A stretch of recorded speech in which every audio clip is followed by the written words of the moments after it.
your Mingo Central Miners.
Howdy, howdy, everybody. I'm Dakota Jesse. I'm Cody Toller. And I'm Waylon Calloway. Guys, you already know who it is. It's Mingo Central Live. We're up here at James H. Buck Harless Stadium getting ready to bring you all the homecoming matchup tonight between the Mingo Central Miners and the Wyoming East Warriors. Mingo Central coming into this game 4-0. The Warriors coming in 0-4. Mingo Central looking to keep the steam going here. Hopefully they have what it takes to be able to get over the Warriors tonight. Yeah, and it looks like the Warriors might try and bring their record to 1-4 tonight. That is definitely what they are looking to do here on Miner Mountain tonight. All right, guys, we are going to take a short little break. We will be back in just a moment.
Also, guys, we have a nice surprise here tonight. In our announcing booth, we have someone returning from last year. Howdy, everybody. My name's Caden Hall, and this is Mingo Central Live. I am so excited to be back up here at James H. Buck Harless Stadium, here with you, Mr. Jesse, and Cody Toller, and Waylon. We are so happy to have you back here. I know you messaged me a couple weeks ago, and I was waiting for the day that you'd get to come back here and announce with us. We are getting ready to be set here to start off action.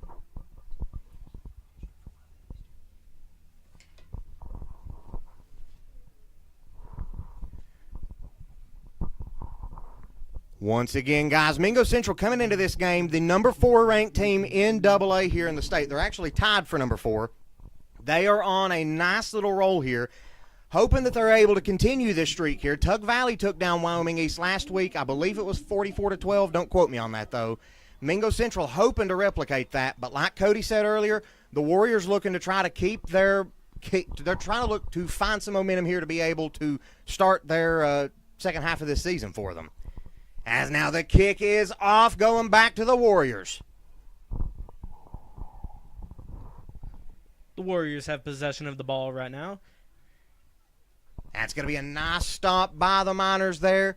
Whole slew of them in on that one. Ball going to be spotted at about the 30-yard line, it looks like. That's where Wyoming East is going to be picking up this drive.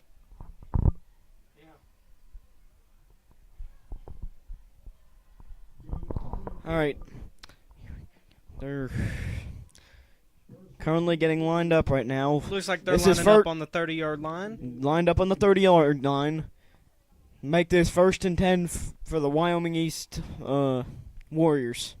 Let's see what the Warriors got. They're about to snap the ball at the 30-yard line. Shotgun formation. The ball is snapped. And They're doing a running play. But then he gets stopped at around the 32-yard line. Make this 2nd and 9 for the Warriors. Nice stop there defensively by the Miners. Taking us down to 11.5 minutes here. We are officially into this game. Wyoming East looking to pick up this first down. You know the Warriors are wanting to try to build this momentum early in this game. They do not want to fall behind here early and have to try to play catch-up this game. They want to be able to set the pace, set the tone here early. Looks like Central might have other plans, too, to try and stop this. the Warriors are running the ball at the moment. They make it to the 35-yard line. Nice job. That's going to bring up third at about 3 here for the Warriors. Mingo Central looking for a big stop here on third down, looking to try to get this ball back into Miner hands. That way they can try to score here and take this early lead. Now the Warriors line them back up here. Once again, they are going to be in I formation here. The Warriors are lined up. They're about to snap the ball. It's going to fake. Quarterback throws the ball, but it is a miss pass. So that's going to make it fourth down here. Mingo Central coming up with a big stop on third down. Warriors, though, they are bringing on the punting unit. I wondered for a second if they were going to try to go for that one. As I notice here that one of the Warriors players has a black helmet on. I just now noticed that. Not too sure why he has a black helmet on, though. The punt is away. There is a flag on the play here, but that punt's going to go back. The ball is caught by Mingo Central. It's going to be He's number. going to take it down the sideline, and he's got some green in front of him. He's got some real estate. Oh, They finally get him down at the 25. they got him down at the Another flag 25-yard line. This is getting exciting. There are 2 flags on the play. I believe it's for 2 separate incidents here. Have to wait to see what they are. What a run back. That was a really good one. That was number 3 for the Mingo Central Miners. That was Keziah Joplin on the Yeah, carry it there was. for the Miners. Nice He really job did by there. Joplin. Still waiting this call here to see what was happening. They're going to call a false start against the Warriors on the punt there. And then the other one was going to be a sideline warning, I believe, on the Miners. So that's going to put the ball here for the Miners still in amazing field position. It's going to be marked right between the 30 and 31-yard line here as the Miners get ready to start this drive, Caden. All right, a couple minutes in, Mingo Central's going to take the ball here at the 25. They're starting at pretty much the exact same place as the Warriors did. I'm completely blind. That is not the 25. That is the 30-yard line. It's all right. First game back, shaking off some rust with it. Yeah. Ball is snapped. A fumble. Oh, no, there was This a is- fumble by Mingo. They're going to call that an incomplete pass, actually. Not going to be a fumble against the Miners. Miners getting really lucky there with that decision by the refs. Yes. I don't think the quarterback ever had possession. That could have been bad for us. Had that been a fumble, that would, and the Miners recovered, that would have put them deep back into behind the sticks there. Definitely not what the Miners wanted on first down, but now they still do have a few more shots here at it. Yeah, 3 more to be exact.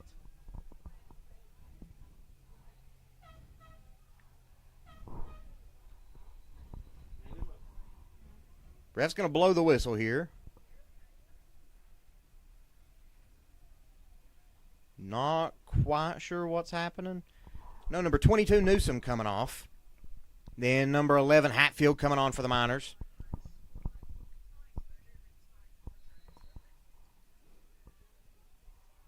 Have Miners lining up here, shotgun formation. Knuckles and Coleman in the backfield.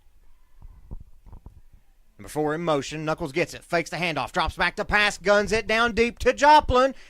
And it's going to be an incomplete pass right through his fingertips. That was a close one.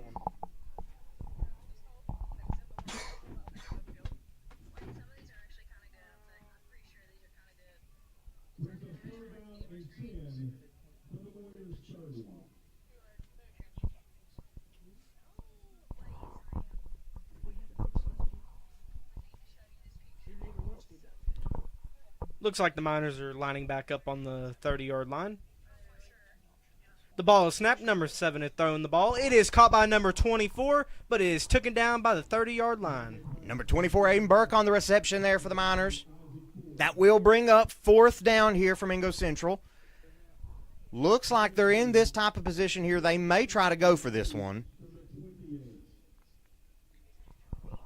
Looks like they're about to take it from the 28-yard line.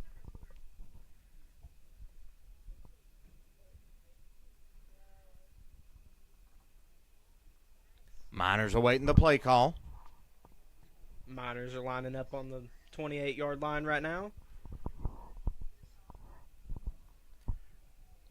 Sarton in motion. Ball Knuckles. is snapped. Ooh. That's going to Barely be missed. incomplete pass there. Intended receiver number 3, Keziah Joplin. Once again, that's going to be a turnover on downs. Make it Warrior ball here. We're going to take a quick little break here, and we will be back in just a moment.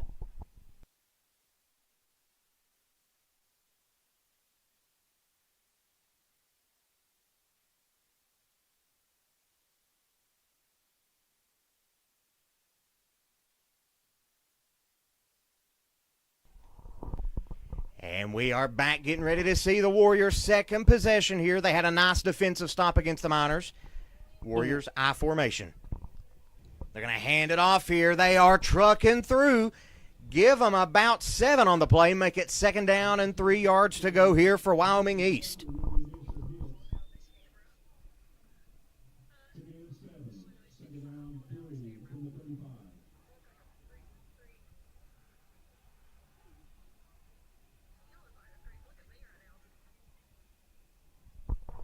We are now down to 8 minutes, 45 seconds left here in this first quarter of action. We are still all knotted up at 0 here. Wyoming East looking to change that. The Warriors are lining up on the 30-yard line. I mean the 35-yard line. A flag was thrown. It's going to be offsides against the Mingo Central here. So that's going to give Wyoming East the first down there.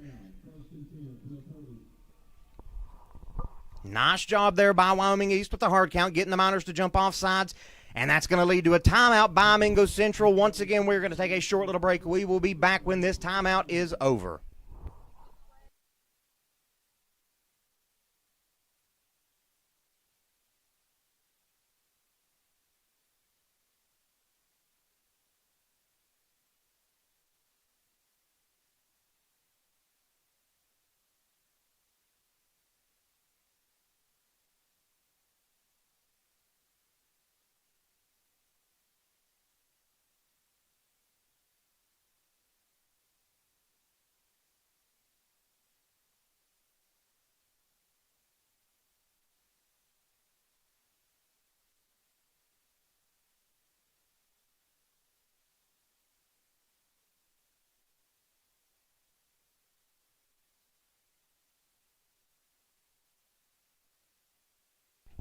We are back.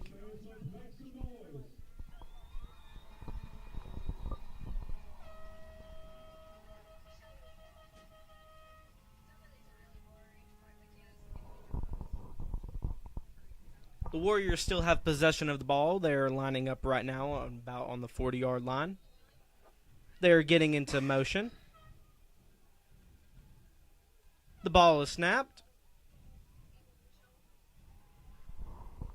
Nice defensive stop there by the Miners. Going to see if I can try to figure out.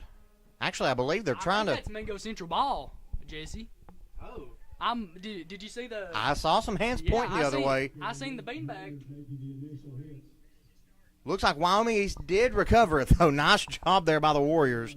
I'm going to say, I thought they were just down at first, and then I saw some hands start pointing the other way.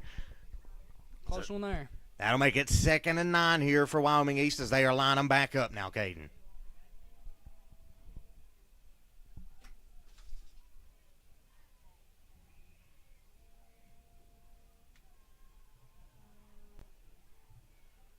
Ball is snapped. Quarterback drops back to pass. It's going to be intercepted by the Miners.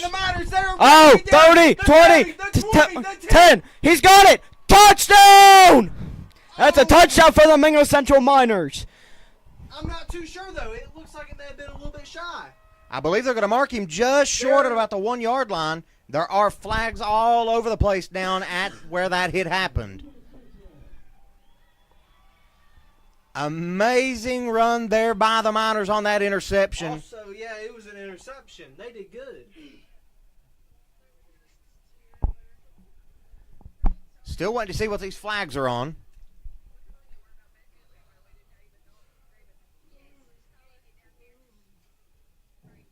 I think they're going to count the touchdown. Yeah, they counted the touchdown. Oh, yeah, they did.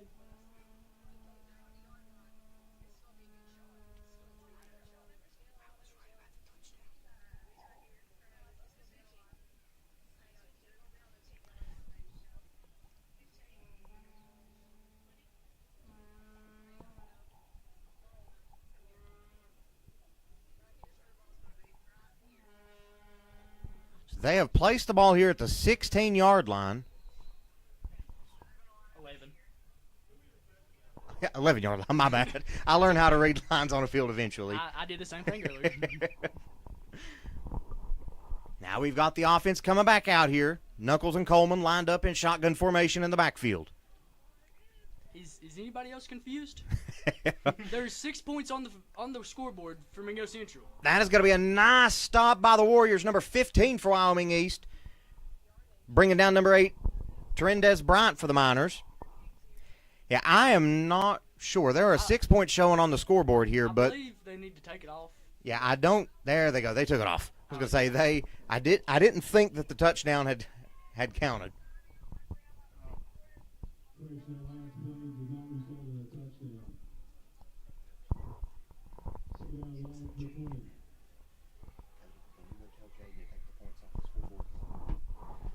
Ball is going to be snapped. Coleman's running with it. He is trucking right up the middle. Give him about 6 or 7 on the play. He's going to get all the way down to about the 16-yard line. Make it 3rd down for Mingo Central. Miners in good territory here.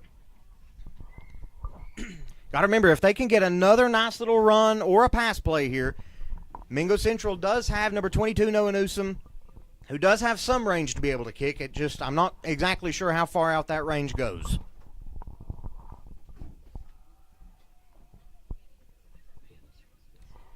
Miners still looking at the sidelines here, waiting for the play call.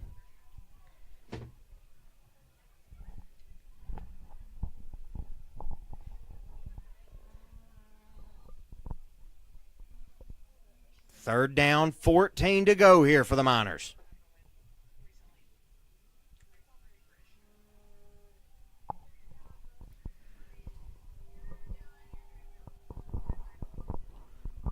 Knuckles lined up, shotgun formation. He's going to get it. Drops back to pass with it. Flag on the play, though. Gets it to Coleman. He is wide open, and that's going to be a touchdown. Touchdown, Mingo Central Miners! Beautiful halfback screen. I believe this one may be coming back. That may have been a block in the back there on the Miners. I think it was I think it was a false start. It was either a false start or offsides, because the flag was instant. Looking one way or another, I don't know if this touchdown is going to stand. Yeah, they're already walking back. It was a false start on the Miners. Make it So that's good. third and forever for the goal. Miners basically have to get a touchdown here. There is a little bit of wiggle room for them down at the end of the sticks, but that first down marker is basically right past the 1 yard line.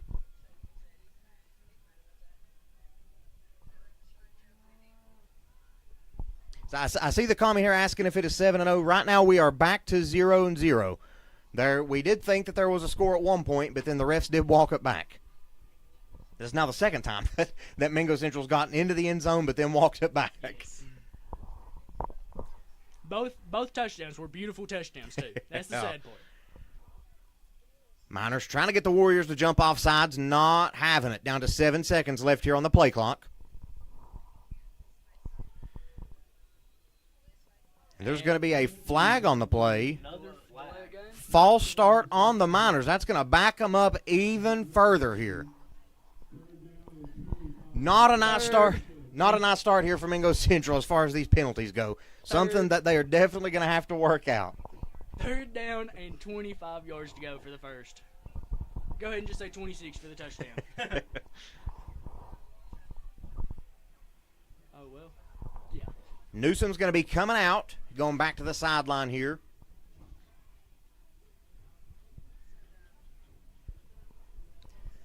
Miners lining up once again, looking to try to make some magic happen here. Knuckles drops back to pass.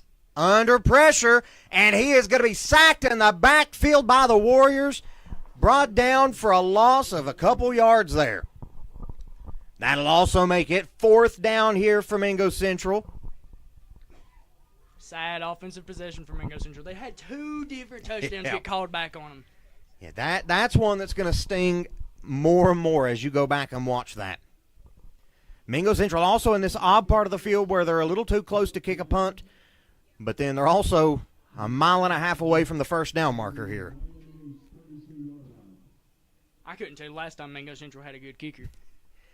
Now, this year they do have somebody. Again, I don't know exactly what Newsom's range is, but he can kick PATs. As Knuckles drops back to pass, running forward, he guns it out, and it's going to be caught, but it's still going to be short of the first down, and that's going to be a turnover on downs, make it Wyoming East ball here. They're going to spot Wyoming East right here at the, I believe, the 8-yard line. Yep. Nice job there defensively by Wyoming East. So far, both teams doing a pretty good job of stopping the others. Again, like we've talked about, Mingo Central getting into the end zone twice on that drive, and both of them being called back for different penalties. About 7 minutes into this game, and it's been a very defensive game so far, I'd like to say. But I think Mingo Central has definitely got what it takes. Now Wyoming East snaps it. They're going to run it, and they're going to be stuffed, only picking up about 2 yards on the play there. Yeah, make this 2nd and 8 for the Warriors.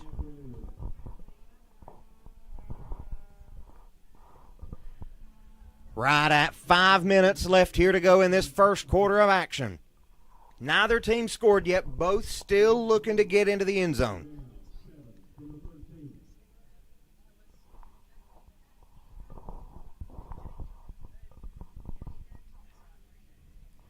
Warriors snap the ball. It's handed off once again, and he's only going to pick up about 2 more yards, make it 3rd down, and about 6 to go here for Wyoming East. So far, I may be mistaken on this, but I'm not sure if I have seen Wyoming East throw the ball yet. I haven't either. Have they got a first down? They have got a first down. If I remember right, they got a first down before Mingo Central did. But this is something that you do see a lot of, especially in this I formation package that they're running here. You're going to see them running the ball a whole lot more than they are trying to air it out. As now they hand it off once again. He's running, but he is going to be stopped by a horde of Miners and brought down. Looks like he might be just about 1.5 yards short, maybe just a yard short. but it's going to be 4th and short here for Wyoming East, and they have a decision to make now. Do they punt it off and play it safe, or do they try to get this last yard? Is the 1 yard worth it?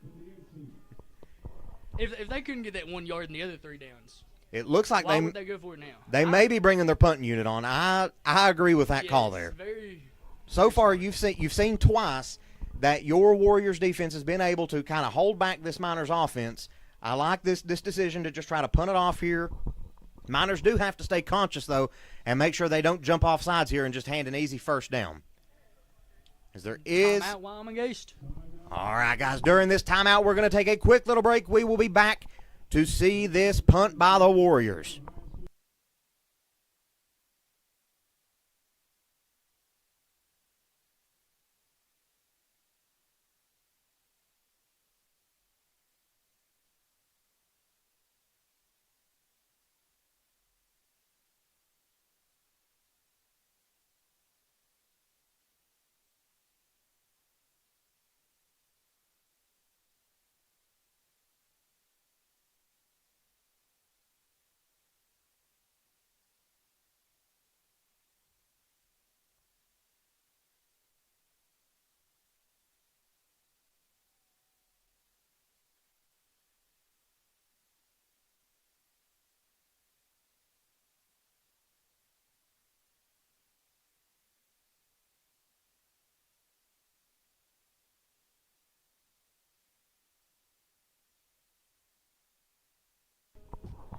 We are back here set to see this punt by the Warriors.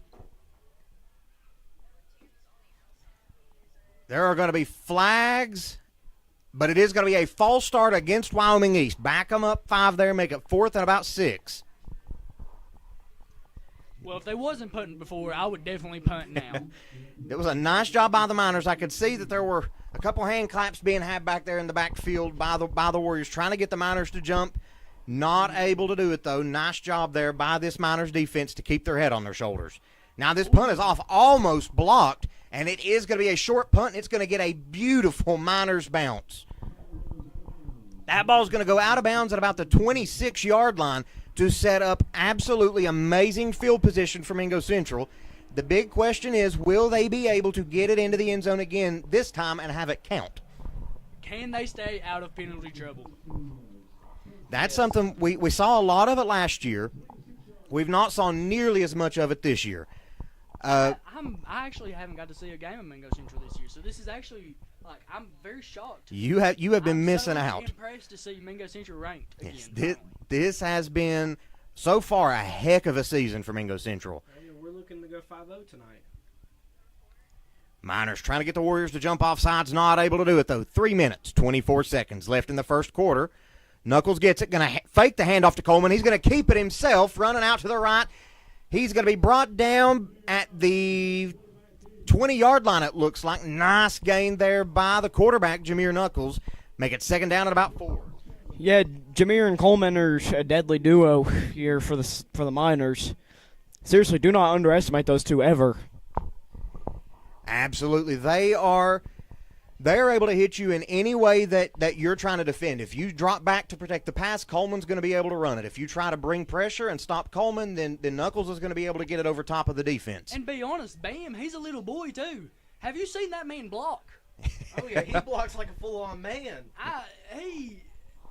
Jace can block. He's a machine back there. Oh, yeah, he's a fast runner, too. There was a dog pile of a tackle there by the Warriors. Knuckles doing a good job there. Fumbled it initially. Managed to pick it back up, though. Still within those 10 yards. It's just 3rd down and 8 yards to go here for the Miners. And what you've got to imagine, it's 2 plays. If they don't get the first down here, they're still going to have 4th down to be able to try to get it.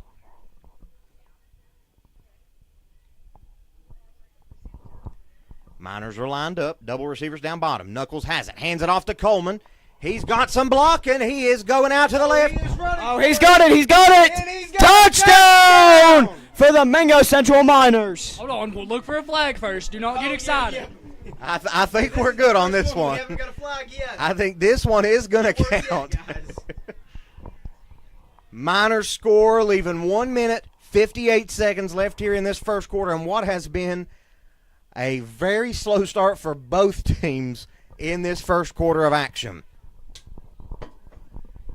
Now we're set to see Mingo Central's kicker come out. Oh, they're playing it safe, going for the field goal. Actually, it looks like it's not going to be Newsom.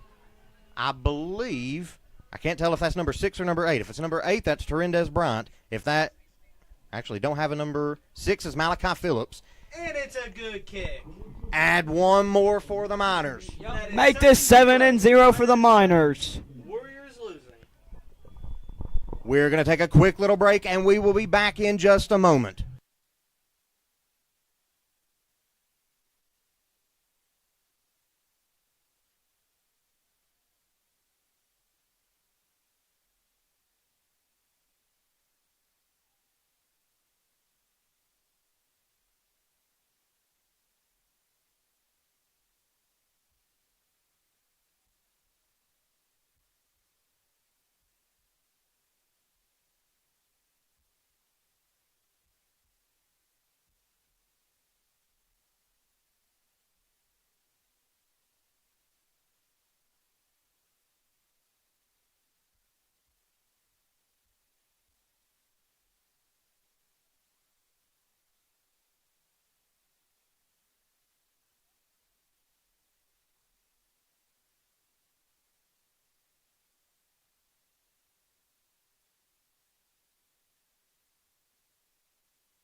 And this kick is off by Newsom, and that's going to be a beautiful kick by Mingo Central. That's going to be a touchback.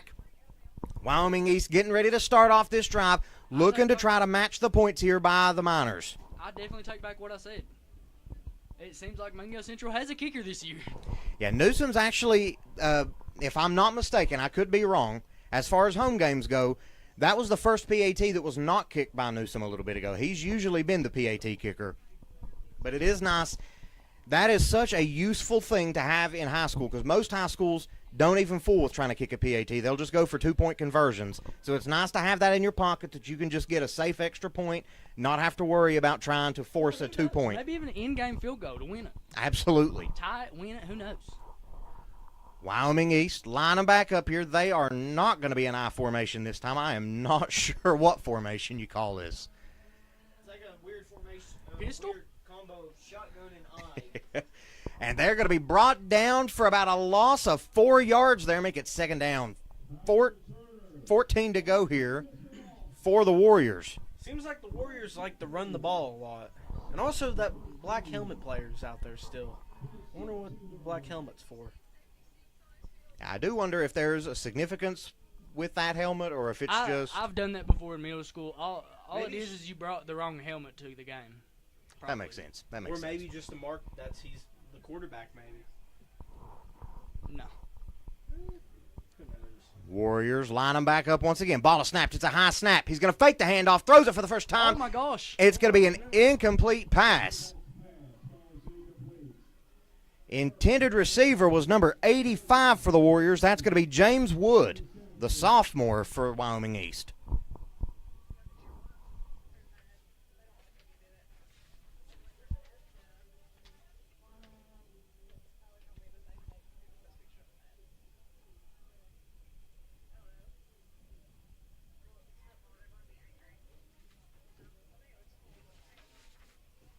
Wyoming East getting ready to line back up here.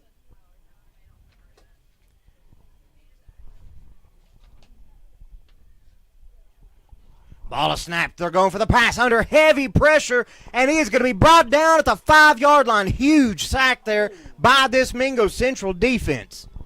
4th and a country mile. Yeah, and it seems like Central is just good all around this year. Last year it kind of seemed like defense was their main trick. But this year they've definitely improved on their offense. Yeah, Mingo Central doing a really good job this year of being pretty well-rounded on both sides of the ball here, as now this is 100% going to be a punt here from the Warriors. 4th down and 30 yards to go here for the first down. Wood, I believe, punts it, and that's going to be another short punt. It's going to take a nice Miners bounce, go out of bounds right at the 24-yard line. Beautiful field position once again for Mingo Central, setting them up for hopefully yet another score here by this Miners offense. We now have 24 seconds left here in this first quarter of action. Miners up 7-0, looking to expand that lead, Caden.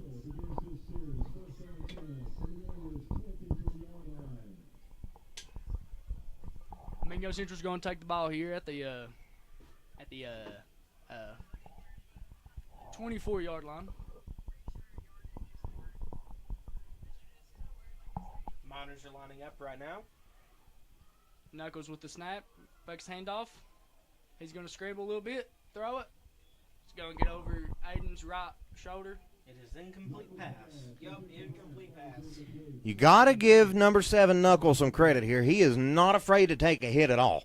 He will step up out of that pocket, and he will take an absolute hit from a coal truck if it means that he's going to get that ball off to a good receiver. I've never Yeah, seen, absolutely. Even though this man did not go to our school originally, he's definitely been one of the best additions here. Yeah, I've never really seen him, and so for him to just have the level of chemistry that he has, you can definitely tell he's a good quarterback.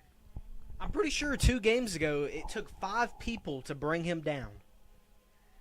Now Coleman, he's digging deep with it. He's got it! Touchdown! Touchdown, Mingo Central Miners! 6 more on the board for Mingo Central as Jace runs it in the end zone again. Again, it is now 13-0. Nice job there by the Miners as this fight song is playing out in the stands. Mingo Central taking this. Again, this is still just the first quarter here. Miners looking to add one more here. Again, number 6, I believe, Phillips, getting ready to kick the PAT for Mingo Central.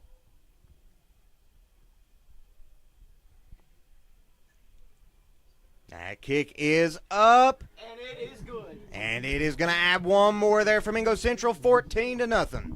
Yeah, it's kind of shocking they brought back that fight song. They brought back the fight song after so many years. They also brought back the fireworks after every touchdown. But we didn't see them here tonight. We haven't seen them here so far. Which is kind of shocking to me. It's homecoming night for Mingo Central. Yeah, that's a tradition that, if I recall right, started in that 2016 season with that state championship team, and then after that season it kind of faded off. Mingo Central brought it back for about a game or two, and then it's kind of just went away again. Yeah, I remember the fireworks were there last week at the home game. Yeah, Mingo Central getting ready to kick this ball off here with just over 12 seconds here left in the first quarter. Again, they have a 2-touchdown lead over the Warriors. Yeah, and then 2 PATs. Also, guys, don't forget, tonight is homecoming night up on the mountain. Don't go anywhere during halftime. We will be bringing you all of the homecoming festivities here. You'll be able to hear it all, see it all, so don't go anywhere as this kick is booted off by Newsom. Warriors going to start returning it here. He's going to get down to the 20, juking and jiving under heavy pressure, still fighting for it. He is not going down. There's a flag out on the play. We'll have to see what the refs say about this. We'll have to see what the refs say about this one. Get him tested after the game. Yeah. It's going to be number 28, I believe, Grayson Ashley on the carry there for the Warriors. Nice job. Again, did not go down. Stayed up the whole time. I said what I said. That was power right there. That was a nice job. And again, Warriors are going to be able to run one play here before this first quarter ends. This is the quarter that just will not go on. Warriors getting ready to line up here. Looks like they're going back to I formation.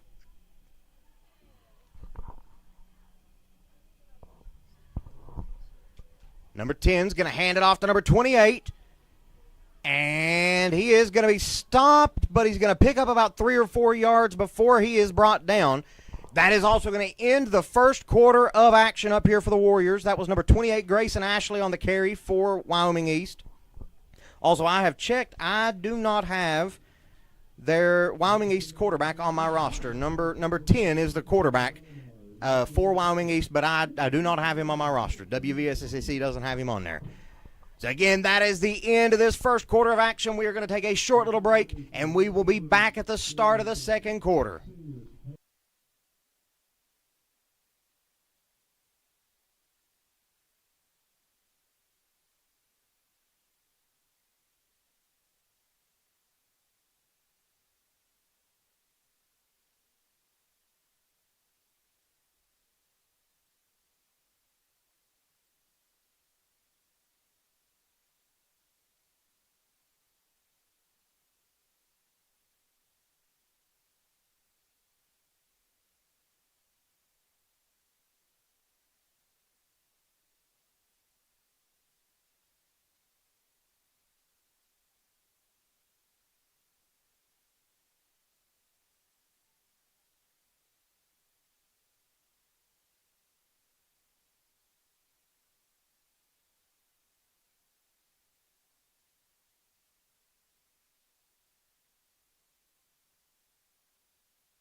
Wyoming East lined up here, getting ready to start off this second quarter of action up here at James H. Buck Harless Stadium.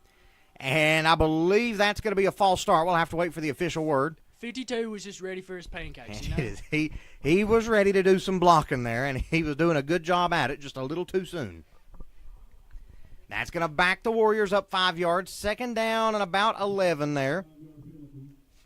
I'll have to see who number 52 is for Wyoming East.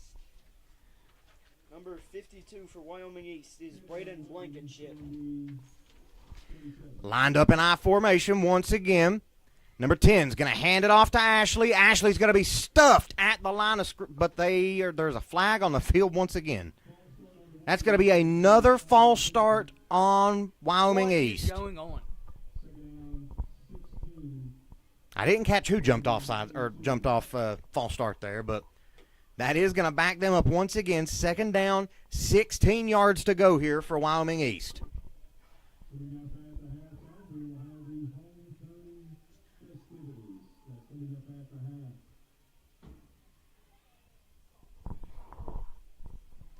Wyoming East lined up I formation. Number 10, dropping back to pass. Under heavy pressure, that's going to be Bo Hatfield with a nice sack by Mingo Central. Whew.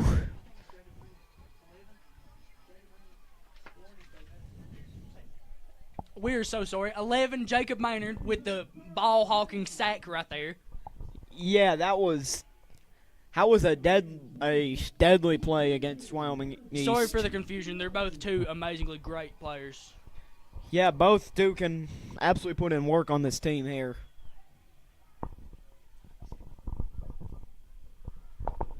Wyoming East lining back up here. Third down and 26 to go as they're going to be lining up in shotgun formation this time.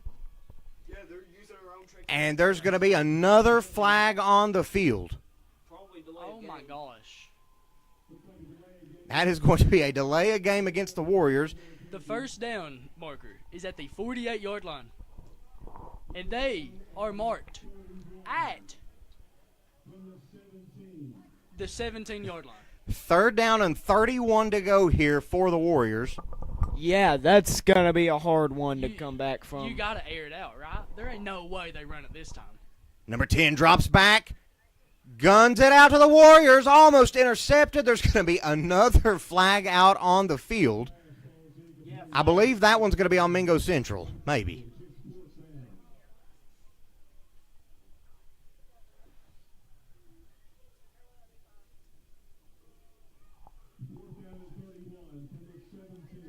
Never mind. That's going to be, I believe, an ineligible receiver downfield, but the Miners are going to decline it to make it fourth down and 31 here as Wyoming East is set to punt the ball off.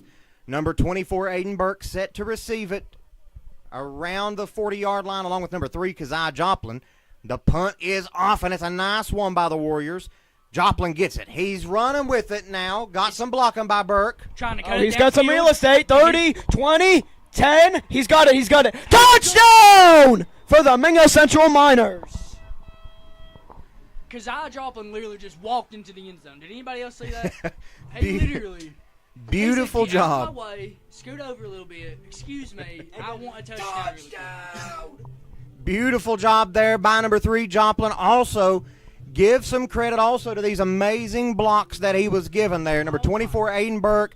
There were a bunch of blocks all over the field. This Miners punt return team there did an amazing job giving him a hole that you could drive a Mack truck through to be able to get into that end zone. Special teams is always looked over so much, and this is 2 different touchdowns. One of them got called back early, but 2 different touchdowns for Mingo Central special teams. There's going to be a flag out on the field here. That PAT attempt is not going to count. That's going to be an offsides against the Warriors.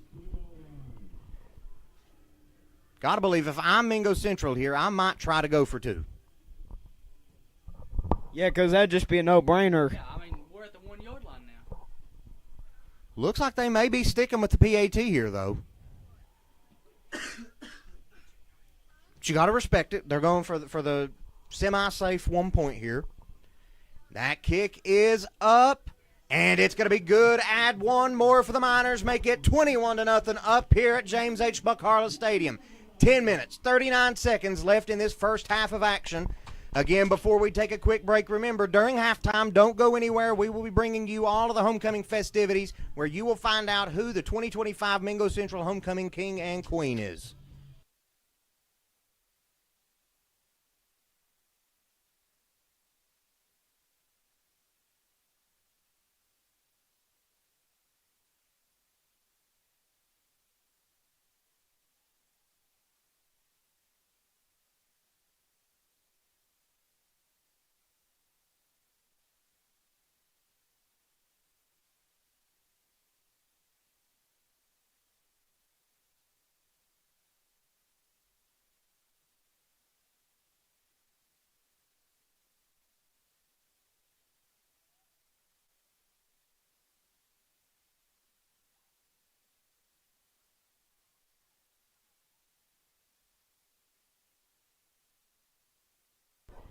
And we are back here to get ready to start off this Wyoming East drive. Number 22, Newsom, set to kick it off here for the Miners. Never mind, the ref's going to blow this dead real quick.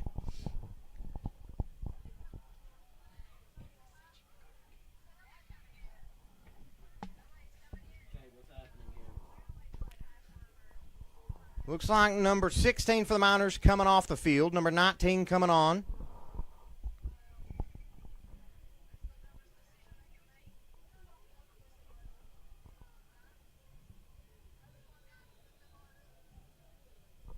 Now they're getting ready to kick it off again for real this time. Newsom's going to boot it deep. Nice kick by the Miners. And that one's going to roll back for a touchback there. Nice job. That was number 7 for Wyoming East making that decision. That was Cameron Huffman. Did a nice job letting that one bounce in almost. Mingo Central almost got pretty lucky. That ball almost stayed out of the end zone. But that is going to put the ball here at the 20-yard line to start off this Wyoming East drive. They are looking to try to add some points on, get something going here before halftime, so that way the Miners don't go into halftime with all of the momentum.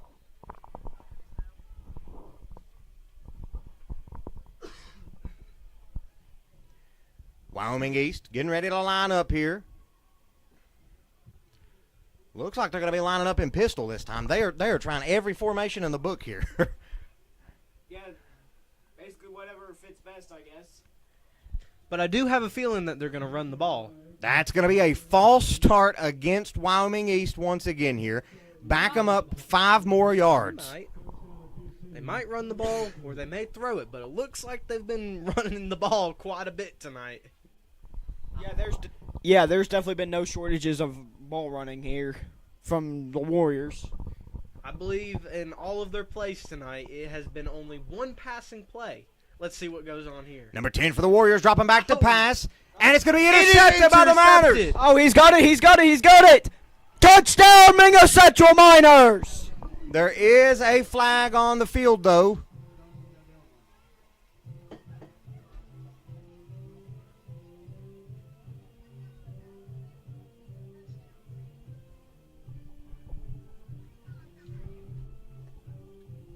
Still waiting for the official word here. Block in the back, return team. But it will be Mingo Central ball. Nice And interception. They're going to spot them right at the 21-yard line. Nice job. That's something that we have seen from this Mingo Central defense all season long. Being able to come up with these massive stops, being able to pretty much keep the offense out on the field. Yeah, and pretty much just catching any team dead whenever they least expect it.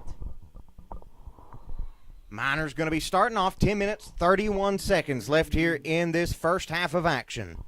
Actually, there's going to be a timeout on the field. We are going to take a short little break, guys. We will be back when this timeout is over.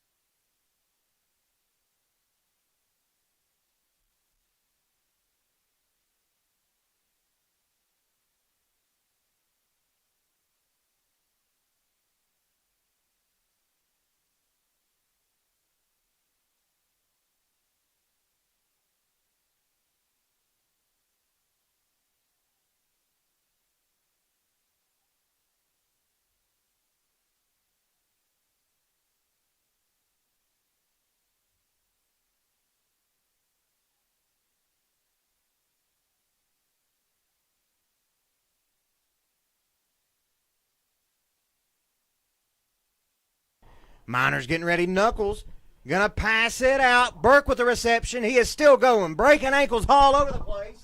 And he stopped at about the 8 or 7 yard line. Nice pass there by Knuckles out to Burke. Going to make it first and goal here for the Miners from the 9 yard line. Actually, make it at the 8 yard line.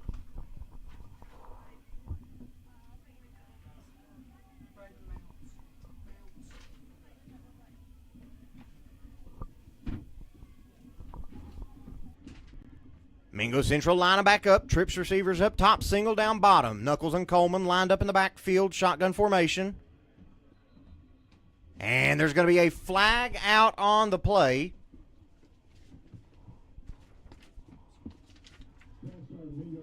It's going to be a false start against Mingo Central. Actually, that was number 2, Davion Joplin, in the backfield there with Knuckles.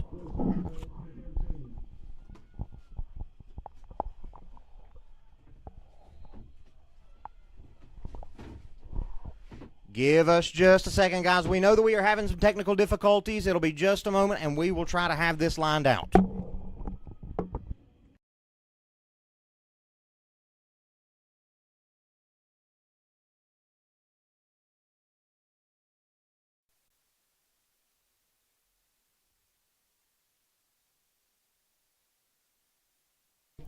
All right, we are back now. Got that little camera issue fixed.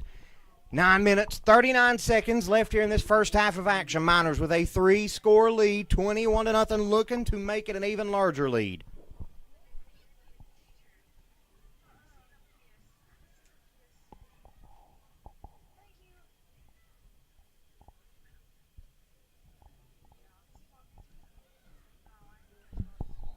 They're going to stop Davion right in the backfield, and he's not going to be able to get anywhere.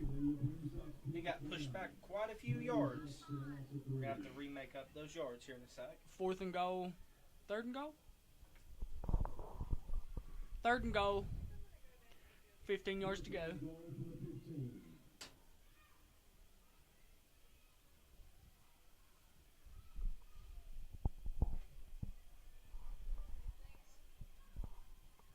Miners still looking over to the sideline here for the play. Down to under 10 seconds left here on the play clock. Gonna line up in shotgun, it presumes, or it looks like. Trips receivers up top. You move the ball. He's going to scramble out to the right, throw it. Oh, just slipped out of Aiden Burke's hands. Nice attempt there by Burke trying to get that reception. Also, nice attempt there by Knuckles trying to find somebody open. But that'll bring up 4th down here. 4th and goal for the Miners.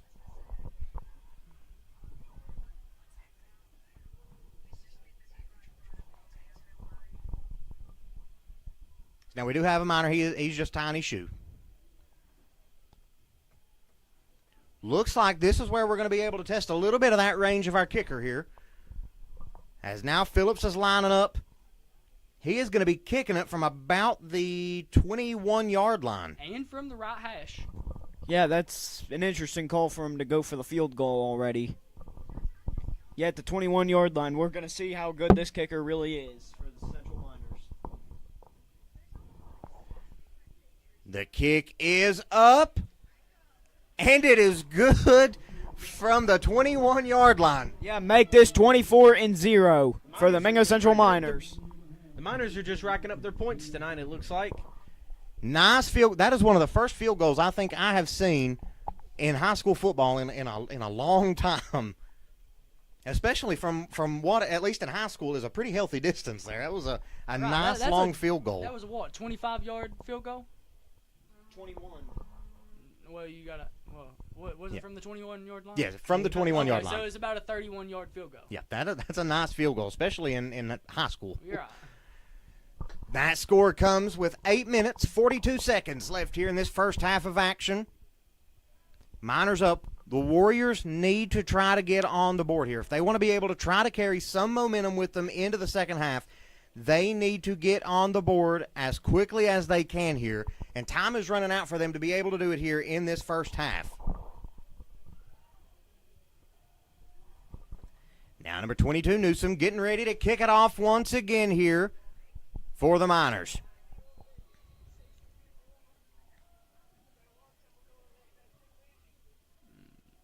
Newsom's going to kick it. And it is off. Warriors are returning it now. Number 22, he's going to be met by the Miners. And he is going to be brought down at the 25-yard line, it looks like. And that was number 22. James Guy, it looks like, if our roster is correct, on that return for the Warriors. I'll get it right in a second.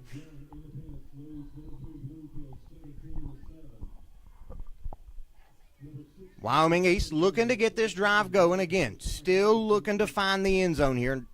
Not been successful so far.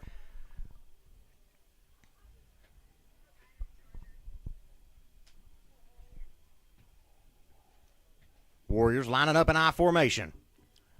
Number 3 is going to hand it off to number 15, running out to the right. Got a little bit of room in front of him, and he is going to be brought down. He may have gotten the first down there. Heck of a run right there by the Warriors. That was a really nice run. Again, that was number 15, Braxton Morgan, on the carry there for the Warriors. Now, if they could just keep on doing that for the rest of the night, they'd be set up perfect. Yeah, that was a nice job. Nice blocking by this Warriors offensive line. And nice job by Morgan being able to carry that one up for that first down. Those are the kinds of things that you need to happen if you're Wyoming East in order to be able to get this ball down the field and make an attempt at trying to get some points on the board here as they are lining up I formation once again. And that's going to be a false start on the left guard of the Warriors. I believe it's going to be number 50, Gabe Shrewsbury, on the false start for the Warriors.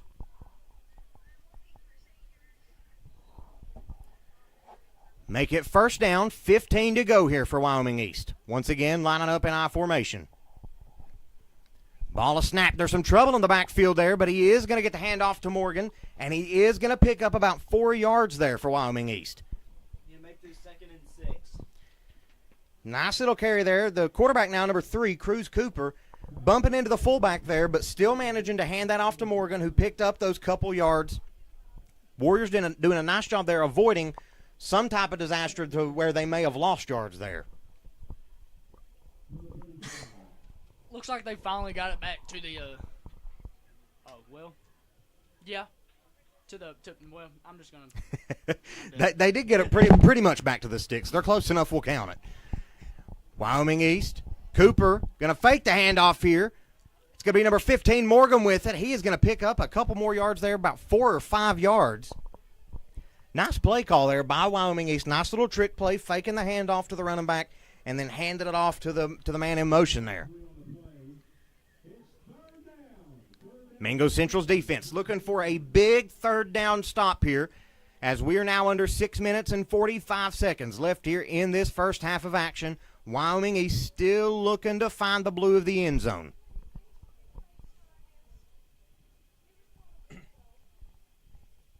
The Warriors are now lining up.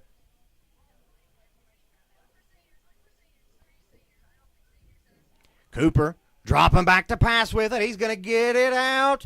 Almost intercepted again by the Miners, but it's going to fall incomplete there. Make it 4th down for Wyoming East.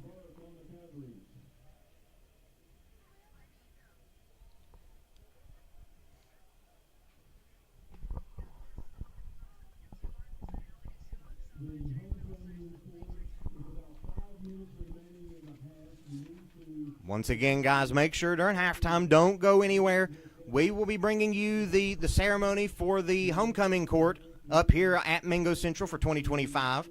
So make sure to stick with us during halftime. Find out who the homecoming king and homecoming queen are going to be. Warriors looking to punt this one. High snap. It's going to be a flag on the play. Nice punt there by Wyoming East.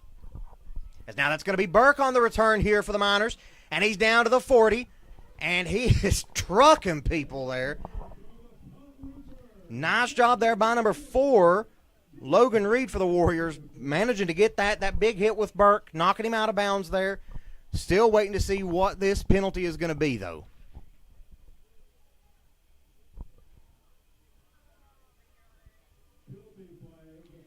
That is going to be a false start on Wyoming East's punting team there.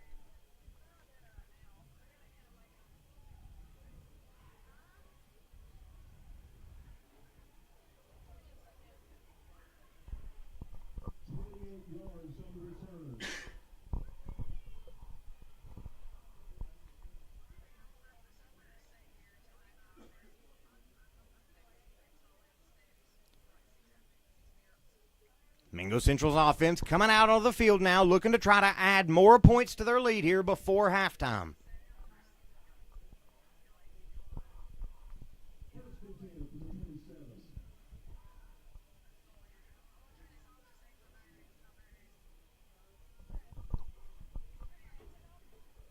Now we are set to see Mingo Central take off on their drive here, Caden. All right, you got Knuckles here in the backfield with Bam. They're lined up in shotgun formation. Wide receiver in motion. They're going to do a jet touch pass.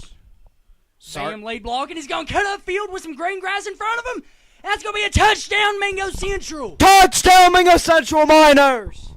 There are flags on the field, though. I believe that one's going to be coming back. I wish I would have seen the flags before I got so excited.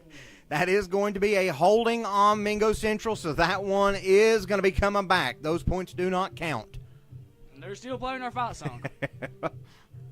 They're still excited up here on Minor Mountain. So is that the third touchdown of the night that the Miners have had called back for a penalty? 3 total of 18 points have been called back from Mingo Central. So now the Miners are going to be taken off. Ball's going to be spotted at the 37-yard line here. So it's going to be first down and 20 to go here for Mingo Central with 6 minutes left here in the first half of action. Jesse, if I'm Mingo Central in this situation, I am running the same exact play. Definitely. So if it's not broke, don't fix it. Right, and here we go. And they're going to fake the pass this time. As he's looking to scramble, he's going to get back to he's going to get about 2 yards on that scramble. Nice job there, gaining something there by Knuckles. Something's better than nothing, always. Making it 2nd and 20 for Mingo Central. Spotted here at the 35-yard line. Also for the Miners, another added benefit, that clock is now running. The seconds are ticking off. If you're Mingo Central, you've got a 24-point lead. You don't want to give Wyoming East too many more opportunities to try to get any points in this first half. Right. If we can go 24 points up into the second half, it will be a great game for Mingo Central, hopefully. And there's going to be a flag out on the field. That's going to be a false start against Mingo Central. Back them up 5 more yards. That's going to put them at the 40-yard line now. Getting a little excited. The line to gain here, first down marker is going to be at the 17-yard line. And again, they are at the 40. So they are second down, 23 yards to go. Look at how deep Wyoming East safety is. I mean, they don't even fit on camera. Oh, wait, it's 13. It's at the 30. Aiden Burke with the ball. He's going to cut down the right side. Oh, he's going to get it. He's got it. Oh, he stopped nice at the nice good truck work right there at the from 11 Aiden yard Burke. line. Stopped it around the 16, 15-ish yard line. Burke and number 1 for the Warriors, Tristan Cutlip, making a little bit of contact there with their helmets. Both of them, though, getting back up, and that's what we like to see. Always like to see a healthy player after every hit. There are going to be 2 Warriors, though, down. Both of them dropped at about the same time. Simultaneously. Kind of scary. Oh, well.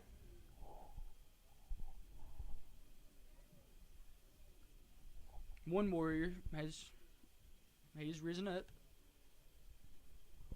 Again, guys, just in case you are new around here, when there is a player down, regardless of what the reason is, we always take the camera off of them just out of respect for the player, their family, the team, the community, because that's not something that we want to have on the video. So while we are waiting here, we are going to take a quick little break, and we will be back when action is starting.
All right, guys, just to give a little bit of an update here, the player for the Warriors is still down. So we just wanted to give you that little bit of an update. They are bringing, looks like out onto the field, they are bringing the stretcher out onto the field right now. So we're sending our prayers to this Warriors player, the Warriors team, the community. But again, if we have something to update, we will.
All right, we are back up here on Minor Mountain. We are sending our prayers out to the Wyoming East community right now. The player loaded up into an ambulance, taken out.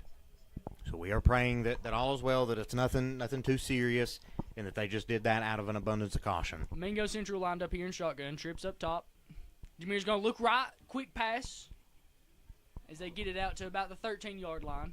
It's going to be number 15,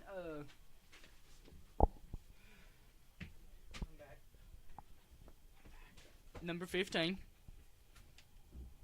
Malcolm Kinder. Number 2 for the Warriors, Keegan Davidson. He's the one bringing down the Miners. We're now under 5 minutes left here in this first half of action. Mingo Central looking to expand their lead before half. Mingo Central staying in shotgun formation.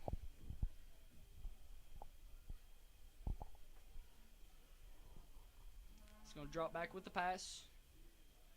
Going over the middle, and it's going to fall just out of his hands right there at the goal line. Number 3, Keziah Joplin for the intended pass. It was number 30, Eli Lester, on the defense there for the Warriors. Nice job getting in there, breaking that one up, not allowing Joplin to come down with that one. As it's now 2nd and 10 here for Mingo Central. Ball on the 12-yard line. Mingo Central does have enough wiggle room to get another first down before a touchdown.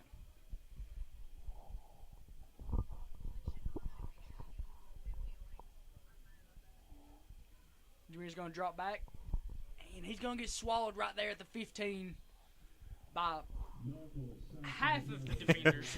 There's a whole herd of them out there. I know 2 that I can see definitely. There's number 28, Grayson Ashley, and number 85, James Wood, in on that tackle for the Warriors. But again, there was about 3 or 4 more there that they all scattered out before I could get their numbers. Mingo Central waiting for the play call.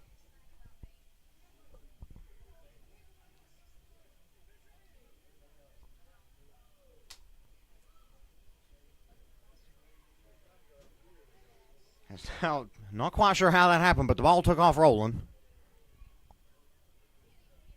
I'm assuming one of the Miners might have kicked it on their way by it. There was also a flag thrown. Yeah, I'm assuming that's just going to be because the Miners kicked the ball running by it. So that's going to be backing them up a little bit there. Wow. I think that is the first time in my entire life I've ever seen that penalty. I don't know if I've ever seen that one. I've never seen that before either. They're going to go with the easy jet touch pass. And it's going to get swallowed there in the backfield. Loose ball. And There was also a bag thrown.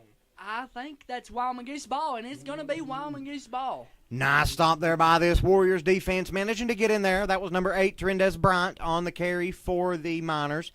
Nice job there by Wyoming East, being able to break that one up, giving themselves another opportunity. Again, 3 minutes, 16 seconds left here in this first half, trying to get some points on the board here before halftime.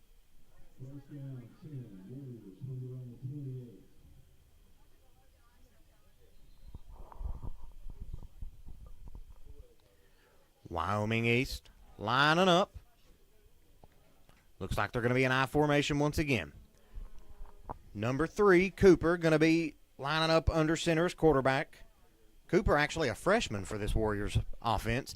So he's going to hand it off to Morgan. Morgan is digging with it, but he is going to be just get back to the line of scrimmage. Make it 2nd down and 10 for Wyoming East. Davion Joplin in on the tackle there for Mingo Central. Something I want to point out here, while Wyoming East has this ball, their team is very young. When you look through their roster, the overwhelming majority of their team are freshmen and sophomores. They do have some juniors and some seniors sprinkled in there, but an overwhelming majority of them are these freshmen and sophomores.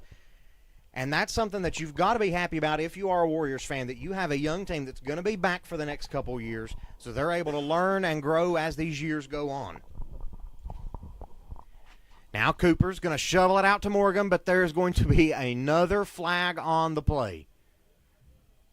That's going to be a false start on Wyoming East. Back them up 5 yards.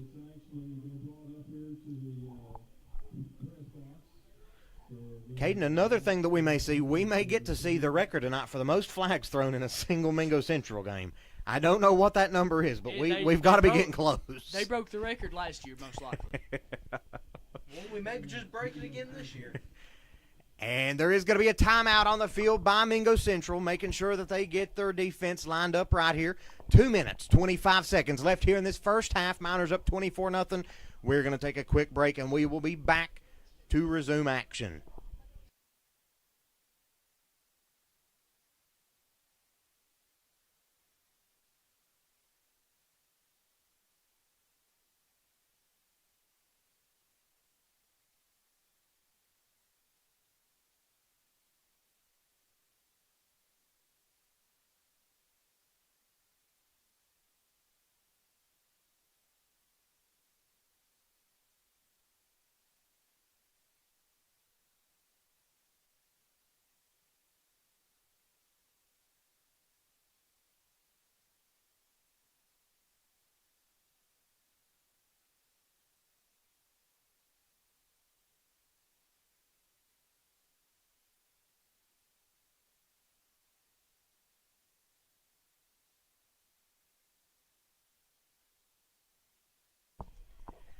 And we are back getting ready to see what this Warriors offense is able to muster up here. Second down, 15 yards to go.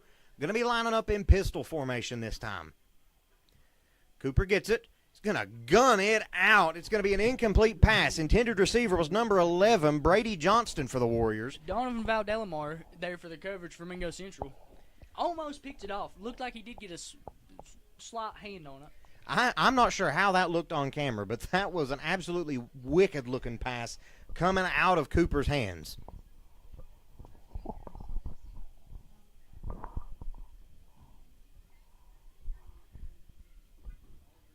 Now down, 2 minutes, 21 seconds here. Third down and 15 to go now. Warriors need to get something going here in this first half. It's going to be a high snap here. Cooper is going to keep it, though, and he is going to gun it out, but he's going to be met right at the line of scrimmage by a herd of Miners. Trying to see if I can catch the number of that receiver. Looks like it was number 2, Keegan Davidson, on the reception there for the Warriors, but make it fourth down to go here for the Wyoming East Warriors. Going to be another timeout called here by Mingo Central as we get ready to see how this punt return is going to go. Once again, we're going to take a short break. We will be back when this timeout is over.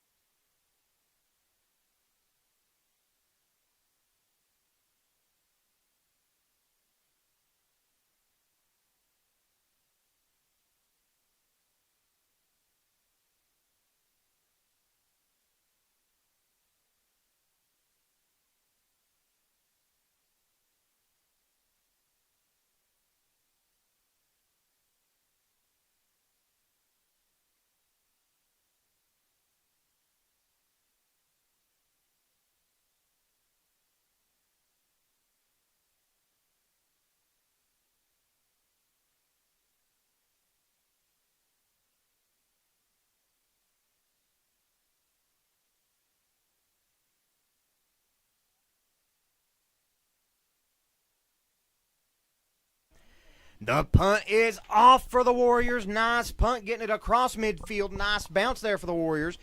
Miners going to be picking it up, number 3, Joplin on the carry, and he is going to be brought down by Wyoming East. Yeah, at the 40-ish yard line. All right, so we're going to have about 60 yards till we get to the end zone here. Mingo Central with yet another opportunity to try to put some points on the board here before this half is over. They're going to set up shop right here at the 44-yard line, looks like.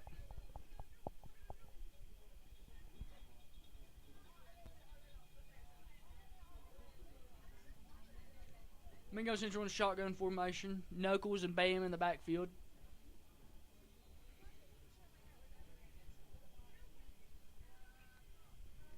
Knuckles going to take the ball. Quick pass to Aidenberg over the middle, and he's going to try to cut it upfield, get taken And he down gets at it the 50. gets at the 50-yard line. exact midfield. Nice gain there by the Miners. Nice down. passing reception. Was down for a little bit there for a second. Had me worried. May have just been a little bit of disappointment in him. Aiden Burke is He is a very competitive athlete. yes. He wants to make sure that every single play that he is in, that he is on top of his game. As Knuckles is under heavy pressure now.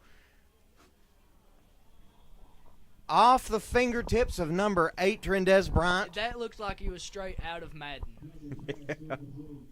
The way Knuckles just the pocket was collapsing around him. He found a hole. He hit the hole, and then floats the ball over top of a defender. And because I could have caught that ball, that could have went far. Yeah, that game also, or that pass also could have been intercepted there by the Warriors defense that was right behind them waiting for that misstep. Miners not able to get the Warriors jump off sides here.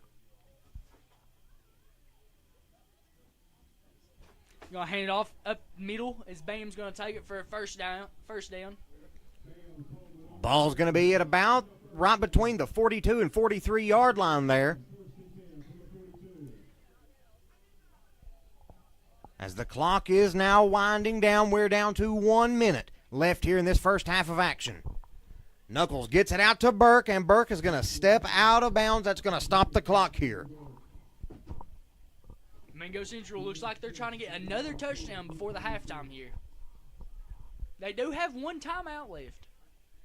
So they could have a play happen they have possibly 2 plays left. We've seen earlier too, Mingo Central kicking the PAT from the 21 yard line. So we know that kicker's got a little range to him. As now Bryant has it. He's going out wide to the left. He's open. He's got it. Touchdown, Mingo Central Miners. Beautiful job there by Mingo Central, tacking on 6 more to their lead. Make it 30-0 with just under a minute left here in the first half. As the Mingo Central fight song playing out for the crowd, Phillips getting ready to kick the PAT here for the Miners, trying to add one more.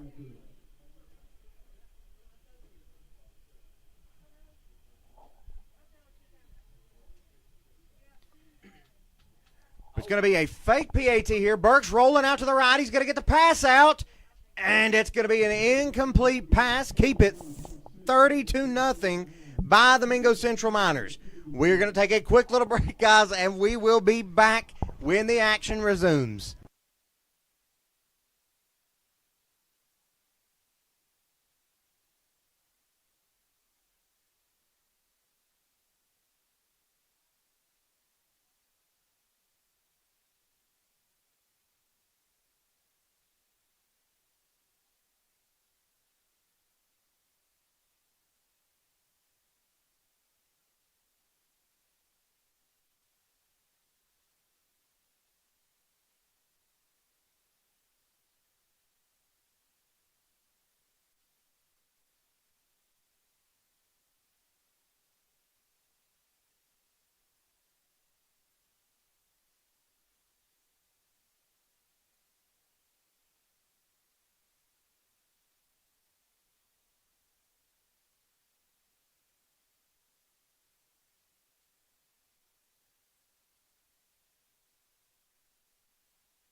And we are back here as Newsom boots that one deep. And it's going to be caught by number 15, Morgan, for the Warriors on the return. He's shoveling out to the right. And he's going to stiff arm one of the Miners. And he's going to be brought out of bounds right at the 35-yard line. So that's going to be some ways they have to travel to get that touchdown. Also, guys, we do know that the time on our scoreboard is wrong. We are having a little bit of issues with the Wi-Fi. So please give us a little bit of grace. Right now, there is 45 seconds left here in this first half.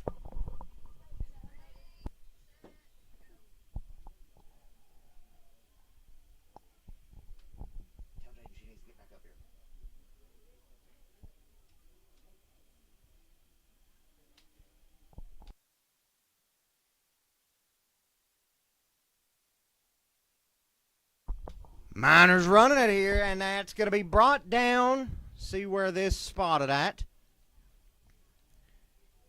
Looks like they're going to spot at about the 18-yard line there.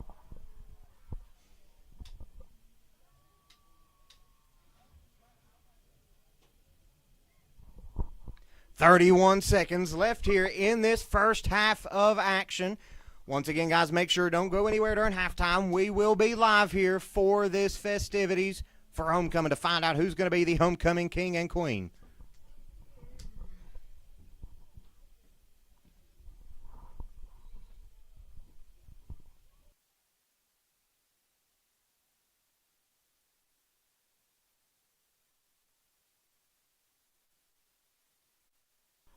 Warriors lining up here, pistol formation. Cooper gets it. Going to hand it off to Morgan. He breaks one tackle. He's running out to the right. He is going to make it down to about the 30. See where they're going to spot it at.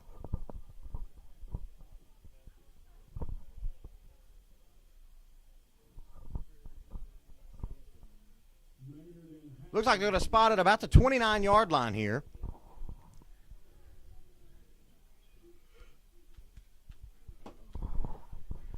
Third down, 26.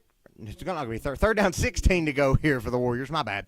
25 seconds left here in this first half of action.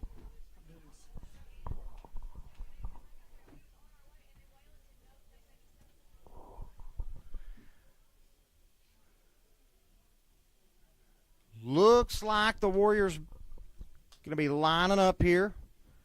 Cooper going to fake the handoff, shoveling out to the right here. Going to pass it. It's going to be intercepted by the Miners. And it's going to be number 3, Keziah Joplin with the reception here, with interception. And he's going to get out of bounds at about the 15-yard line. Mingo Central with 15 seconds left here in this first half of action. All right, guys, we're going to take a quick little break. We will be back whenever Mingo Central's offense hits the field again.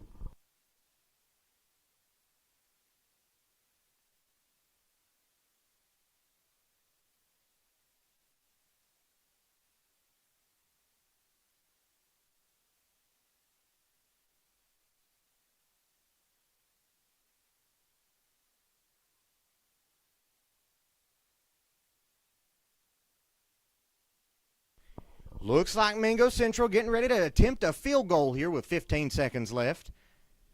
Ball is going to be kicked, and it's going to be no good. It's going to be short.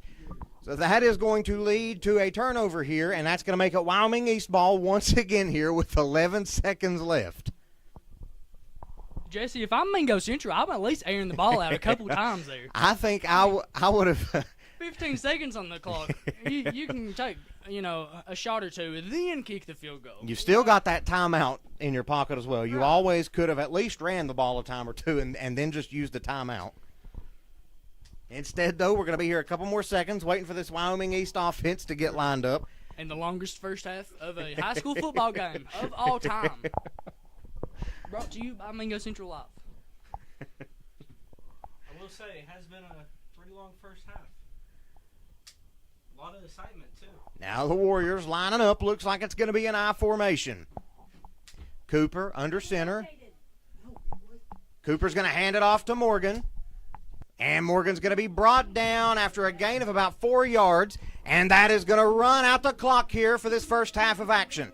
Mingo Central with a lead 30-0.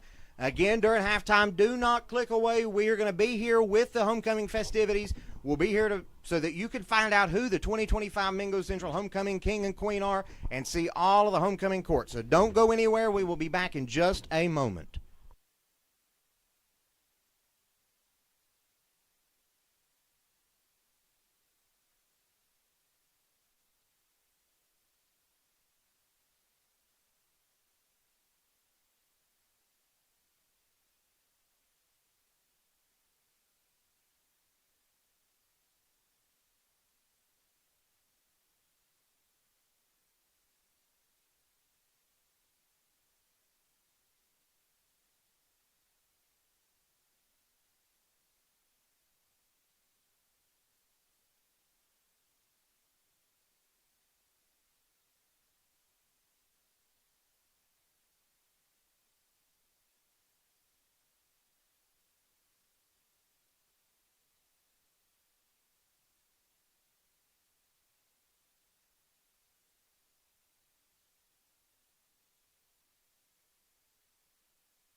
2025.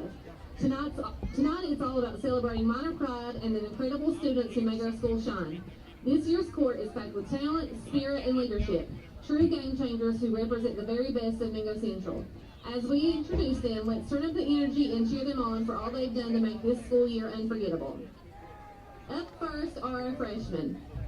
Her first freshman attendant is Hannah Ellis. She is being escorted by her father, Bud Ellis. Hannah enjoys cheering, hunting with her dad, going to church, and spending time with her family and friends, especially her boyfriend, David. She is a member of the Mingo Central cheer team. Hannah's future plans include attending cosmetology school and becoming a cosmetologist. Our second freshman attendant is Lala Phillips. She is being escorted by her twin brother, Matt Phillips. Lala enjoys serving at Connection Church, hanging out with friends and family, talking to her best friend Lauren, and playing volleyball.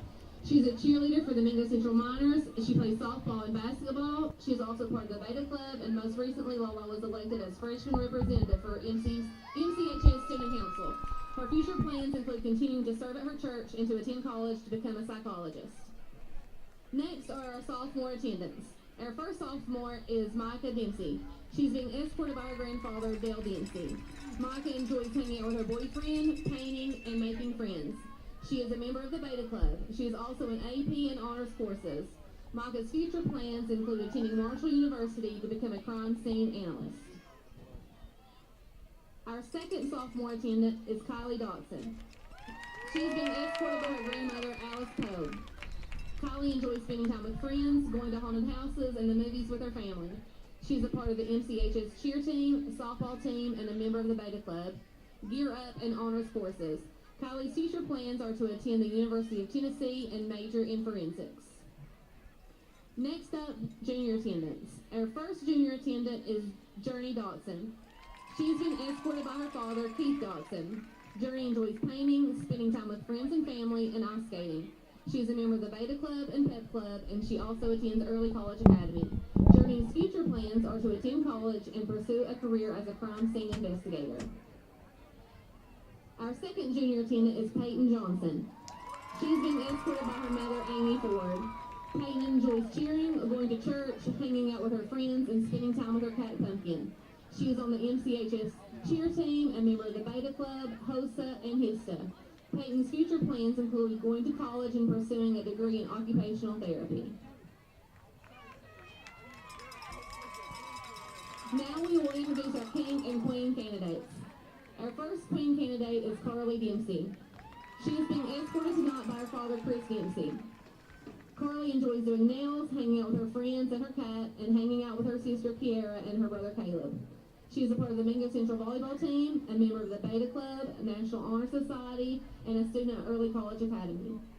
Carly's future plans include attending Marshall University and becoming a mental health therapist to help others. Our second queen candidate is Sarah Nagy. She is being escorted by her father, Jimbo Nagy. Sarah enjoys riding horses, playing with her dogs Cowboy and Biscuit, baking sweets for her friends and family, and being active in her church. She is a part of the BNHA on the Mingo Central volleyball team, a member of the Beta Club, National Honor Society, National Technical Honor Society, Mingo Kids New View, Prayer Club, and the Pep Club. Sarah's future plans include attending Marshall University and majoring in elementary education. Our first king candidate is Caleb Buzz Belcher.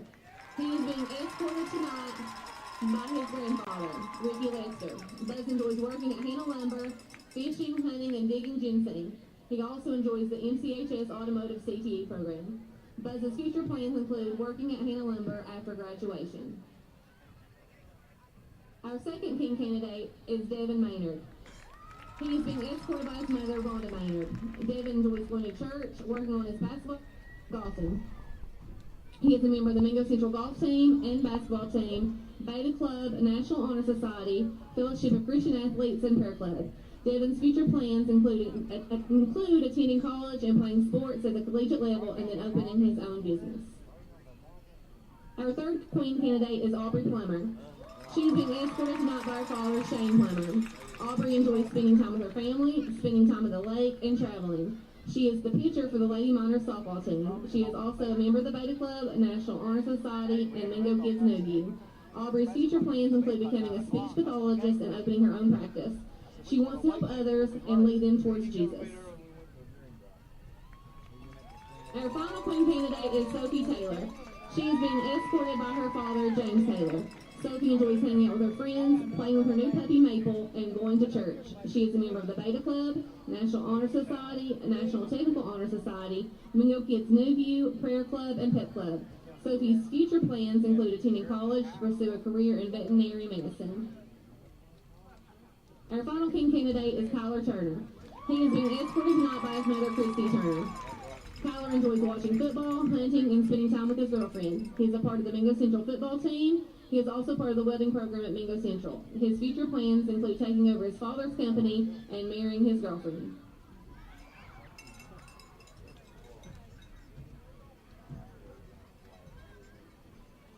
We are also welcoming back our 2024 Mingo Central High School homecoming queen, Alina Ramey, to help crown our 2025 homecoming royalty.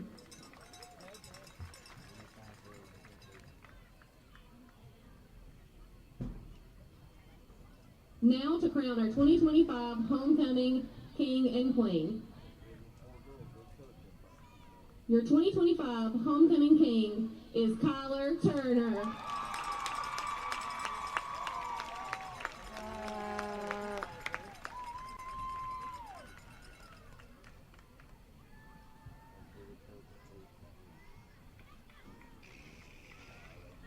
Congratulations, Kyler.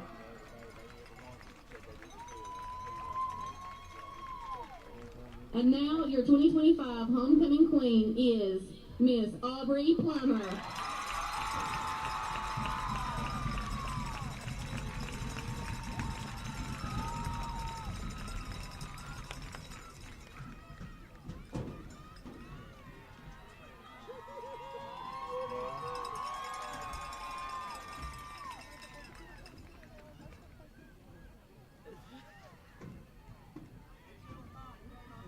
Congratulations, Aubrey. Please meet your homecoming king on the 50-yard line.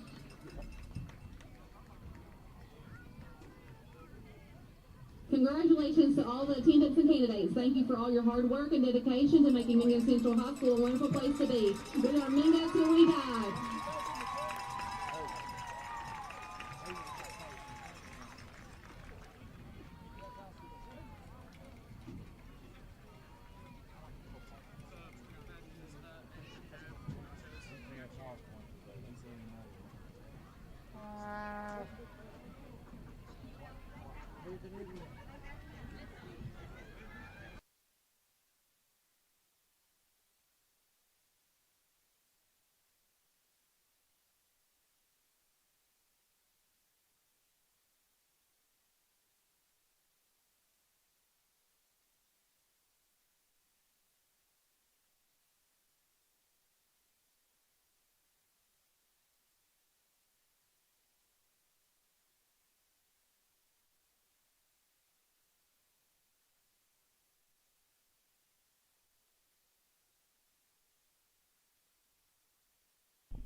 There you have it, guys. Your 2025 Mingo Central homecoming king and queen, Kyler Turner and Aubrey Plummer. Big congratulations to them, and a big congratulations to all those who ran and all who made the homecoming court. We're going to take a quick break, guys. You can see the scoreboard on your screen. That is how much time is left in halftime. We will be back at the start of the second half.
And we are back to start the second half of action up here on Minor Mountain. Once again, as you can see on the scoreboard on your screen, Mingo Central with a lead 30-0. And they are going to be getting the ball to start the second half, looking to expand that lead even further, Caden.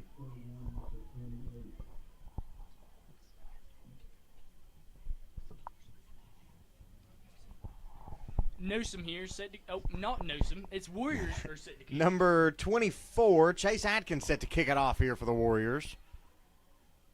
And that kick is off. It's going to get picked up by, I believe, Bam. And he's going to get a nice little return. Stopped right at the looks to be the 33-yard line. Nice stop there by the Warriors kicking team.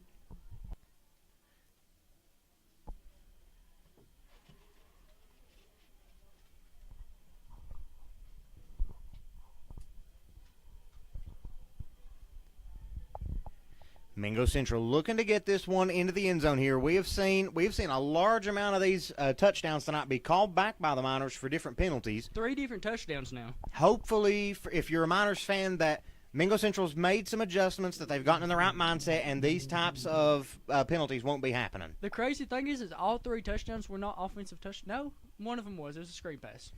The other was an interception and then a punt return.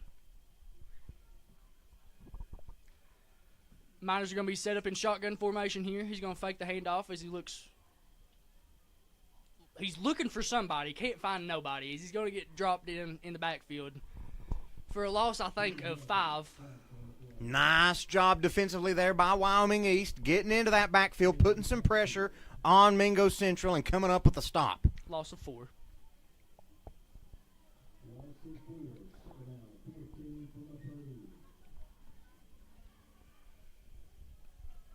Mingo Central's going to be set up shop right here at the 30-yard line. Waiting for the play. As they're set up in shotgun formation again. Jameer takes the snap. He's looking right. He's going to get flooded in the backfield quick again.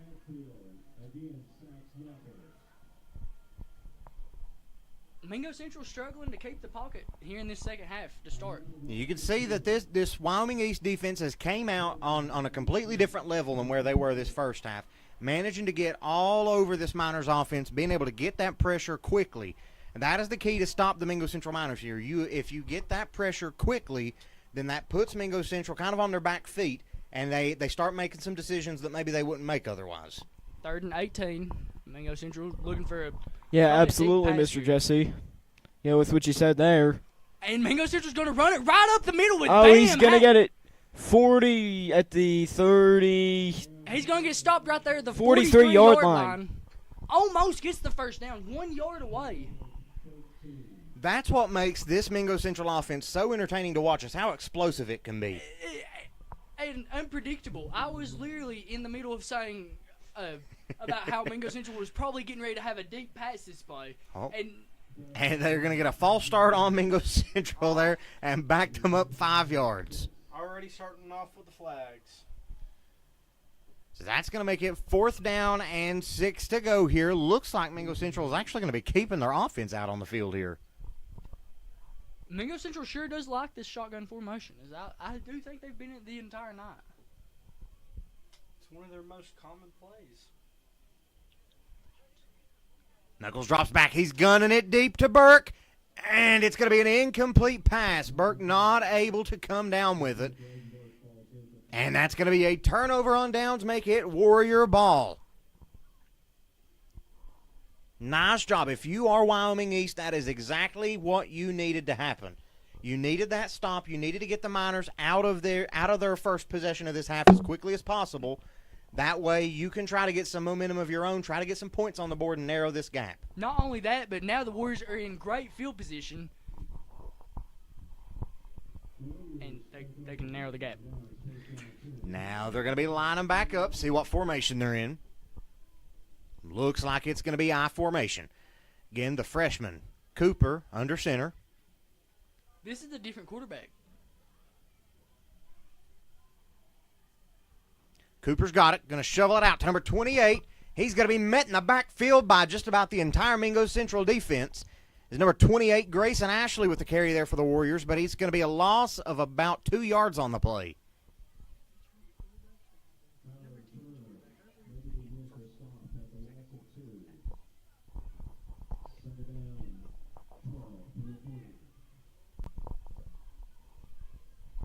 Nine minutes, 19 seconds left here in this third quarter.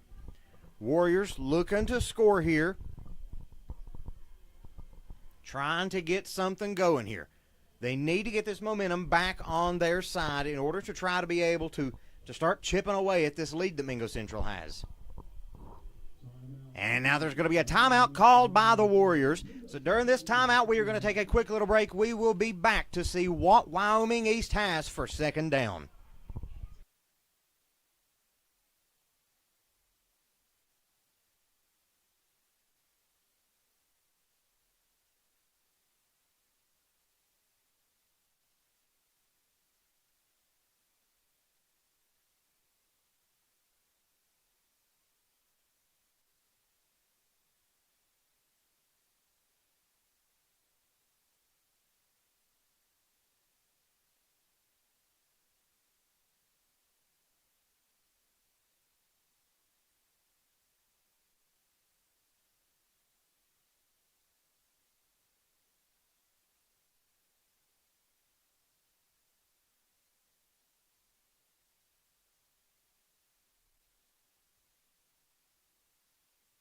And we are back here on Minor Mountain.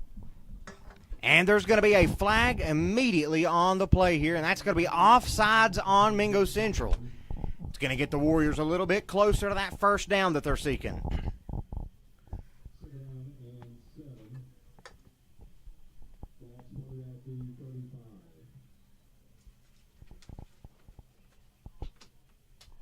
Warriors lining up, I formation once again. Cooper going to shovel it out to Ashley. Ashley's got some ground in front of him. He's still going, and he is going to be knocked out of bounds by number 24, Aiden Burke, for the Miners. But he is going to pick up that first down, and a big first down for the Warriors. Yeah, this is one of the first times they've been this close to the end zone in a while. Wyoming East definitely doing a good job here, getting close to this end zone, really putting themselves in position to try to put some points on this board, as they are now down to just the 15-yard line.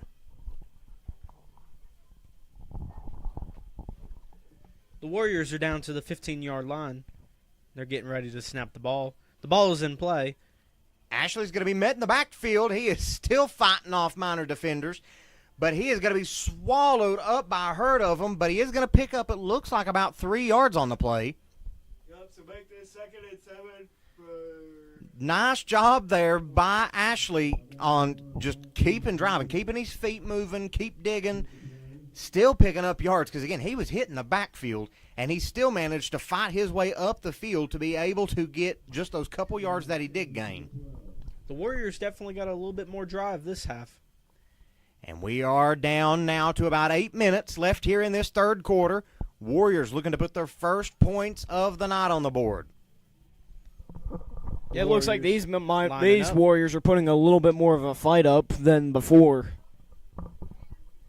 Ashley's going to get it again, but he's only going to pick up about 1 this time. Make it third down and about 5 to go, maybe 6 to go here for the Warriors.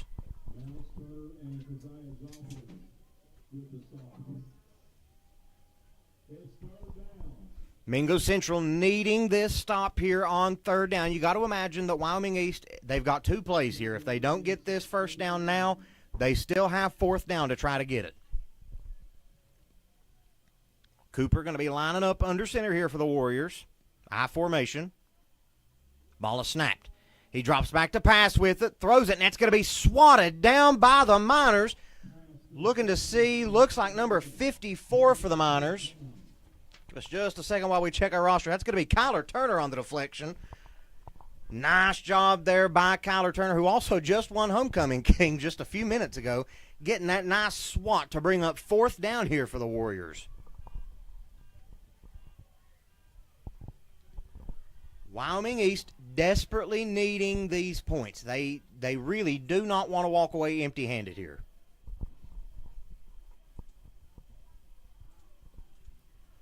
Looks like they're going to be lining up shotgun formation this time. Trips receivers up top. Cooper gets it. Drops back to pass. Gonna gun it out, and it's going to be good. That's going to be a touchdown for Wyoming East. Add 6 points to the board. Yep, finally took them about time to get some points now.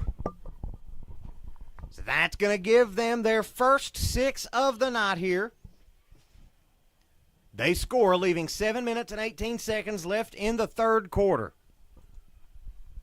That is the ideal drive there for Wyoming East, managing to march it down the field there, little by little, making sure that they stay in it and that they finally get into that end zone to get their first points. So now they are hoping that now, after they come out here and either kick the PAT or go for 2, that their defense might be able to pick up some type of momentum here to stop the Miners again for the second time this half, and that maybe they're able to start getting into this. All right, they're going for the PAT here. It's going to be number 85 for the Warriors kicking it. It's going to be James Wood. And the kick is good. And that's going to tack on one more for the Warriors. Mingo Central still with the lead, 30-7. 7 minutes, 18 seconds left here in the third quarter. We're going to take a quick little break, and we will be back to see the Warriors kick it off.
And the kick is off. It's going to be an onside kick here by the Warriors. And I believe it may have gotten out of bounds. Have to wait to see.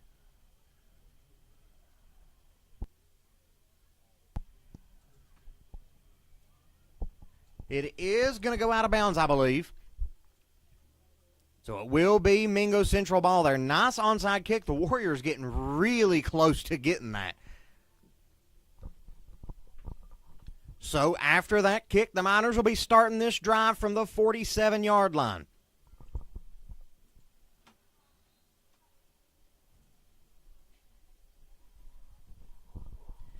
Going to have Knuckles and Coleman in the backfield. Looking over to the sideline for the play. Trips receivers down bottom, single up top.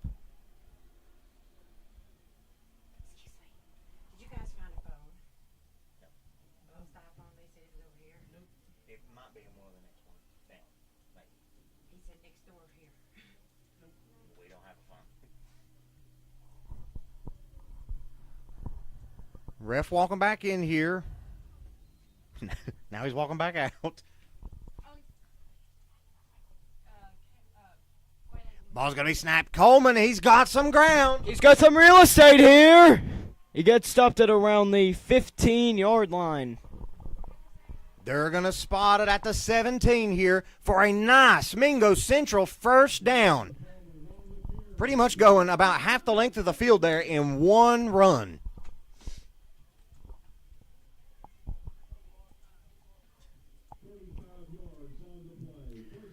Coleman coming off. Now we have number 2 for the Miners. Number 2, Davion Joplin coming in for Coleman. Trips receivers down bottom, single up top. Knuckles gets it, hands it off to Joplin. Joplin's going with it. He's got green grass, and he's in. Touchdown, Mingo Central Miners! Add 6 more to the board for the Miners. They score, leaving 6 minutes, 44 seconds left as the fight song plays out in the stands. As now number 6, Phillips, comes out for the Miners, getting ready to try to add one more here to their lead. Miners with this explosive drive, scoring in just a couple plays there, managing to put that Warriors offense back out onto the field relatively quickly. As now the PAT is up, and it is good. Add one more. Mingo Central up 37-7. We're going to take a short little break, guys. We will be back whenever the Miners are kicking it off.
All right, guys, we are back in action here. Mingo Central's going to be putting the ball off to the Warriors. He's going to get it. That's going to be a nice long kick. It's going to Beautiful bounce on it. beautiful He's gonna bounce pick it on up that there at one, the 6. and it's being picked up by number 15 for the Warriors, and he stopped at about the 10-something yard line. Looks like they might spot him just a yard shy of the 10 at the 9. Yeah, at the 9.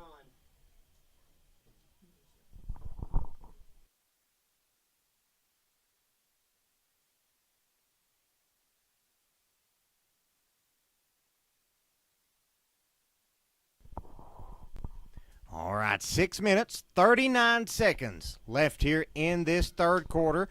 The Warriors starting this drive deep down on their end of the field at the 9-yard line.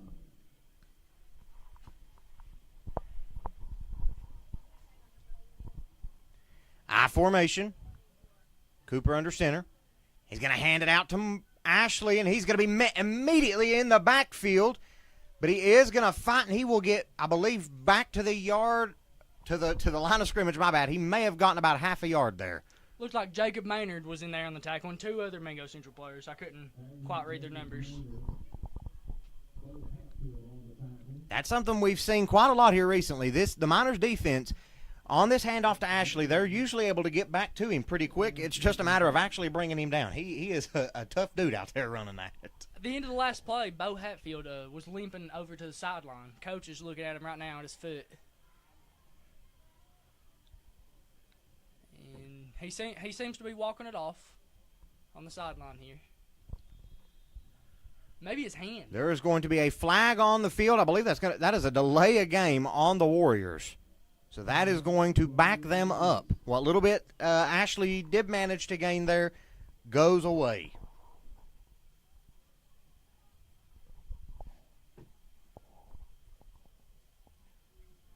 I believe there was a timeout on the field. So we're going to take a short little break, guys. During this timeout, we will be back to see what the Warriors can cook up here to try to get this first down.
And we are back here to see the Warriors on second down.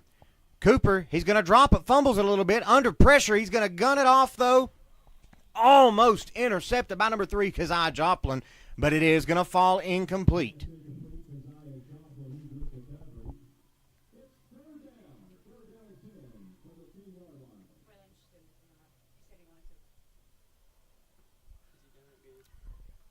Five minutes, 46 seconds left here in this third quarter.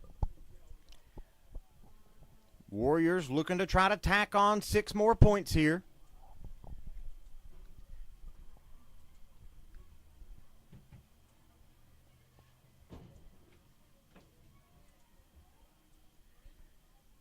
Warriors. Cooper drops back. Going to throw just a short pass out, but it's going to be incomplete. Make it 4th down for Wyoming East. Receiver there for the Warriors. Not prepared for that ball that quickly. Thrown just ahead of him. Mingo Central's defenders didn't really look prepared for it either. I mean, they were looking at the wide receiver, not even the ball.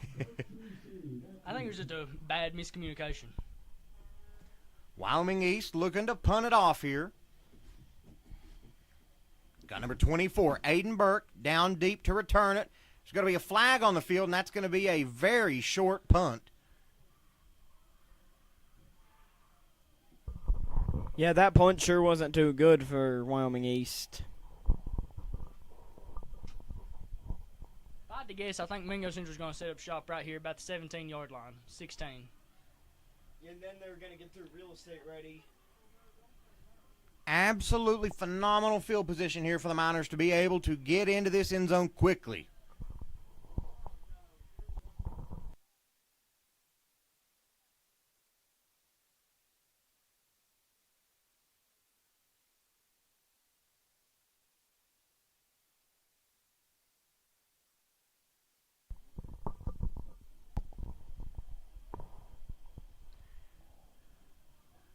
Knuckles and Coleman looking to the sideline awaiting the play call. Twin receivers both sides of the field.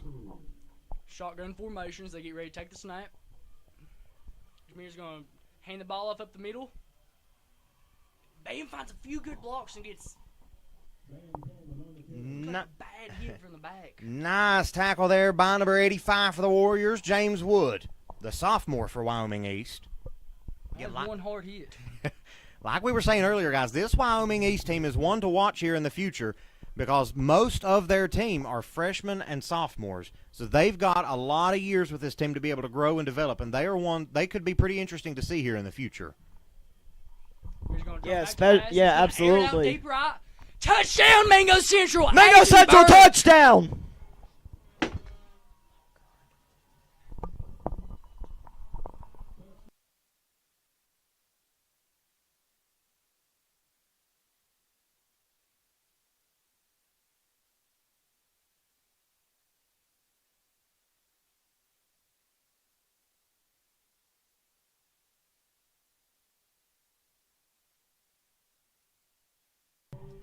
Mingo Central getting ready to kick the PAT here, looking to add one more to their lead. It is up, and it's good. Make it 44-7 here for the Warriors. 5 minutes, 3 seconds left here in the third quarter of action. We're going to take a quick little break. We will be back to see the Warriors return it.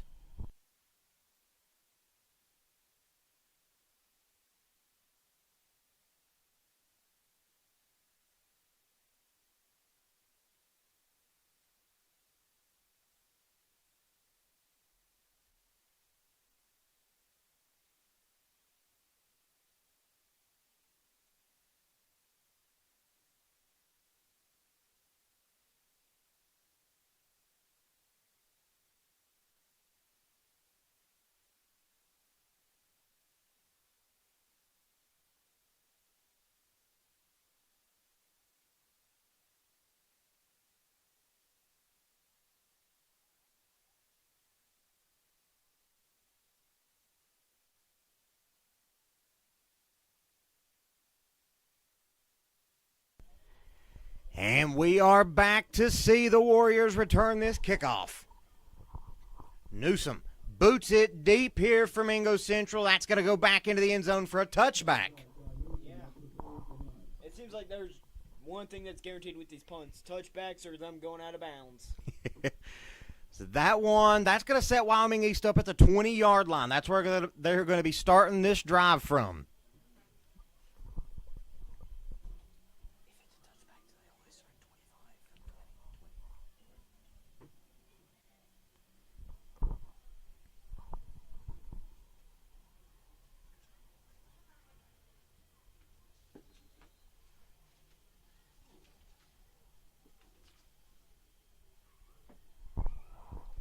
Wyoming East lining up here, I formation, Cooper under center.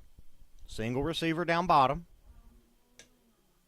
Cooper's going to hand it off here to Ashley. Ashley's digging with it, running out to the left. He is going to be met by the Miners and brought down by about 5 or 6 of them. I will say he is a tough one to bring down. He keeps fighting and digging, and he does not go down easily. Once again, number 28, Grayson Ashley on the carry there for the Warriors. Nice pickup. They are just short of the first down. Make it 2nd down and inches here for Wyoming East. That run is also going to get the clock ticking down.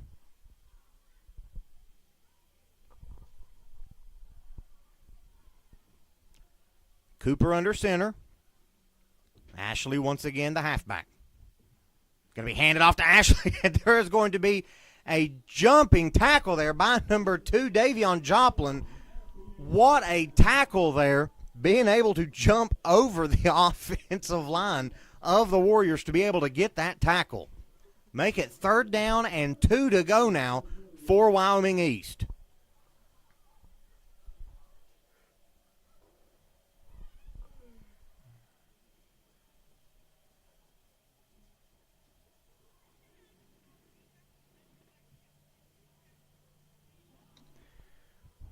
Warriors line up, I formation, 3.5 minutes left in the 3rd quarter. It's going to be a flag on it. Cooper's going to hand it off to number 35 for the Warriors. He is digging. It's going to be number 35, Gavin Clay, the junior for the Warriors. We'll have to wait to see if that one's going to stand. And it is not. That's going to be a false start by Wyoming East, so that big gain there by Clay is going to be moving back.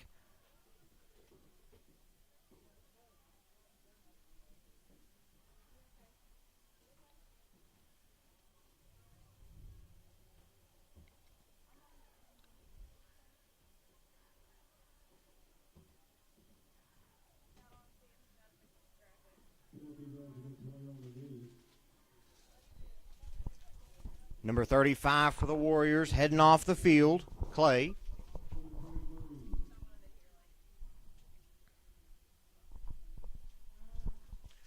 Warriors lining up once again, I formation.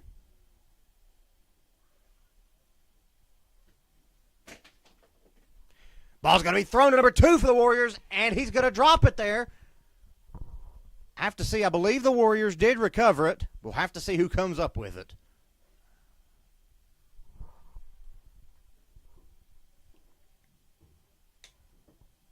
Is going to be recovered by Wyoming East. That's going to be a 1st down for the Warriors. 2 minutes, 55 seconds left here in the 3rd quarter as Wyoming East picked up the 1st down. Yeah, that's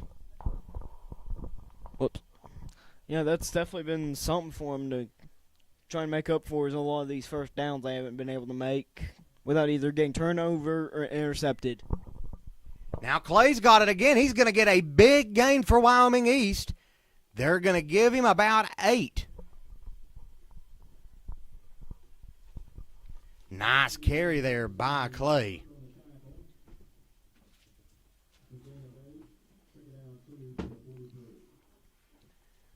Second down here. Warriors in prime position to pick up a 1st down.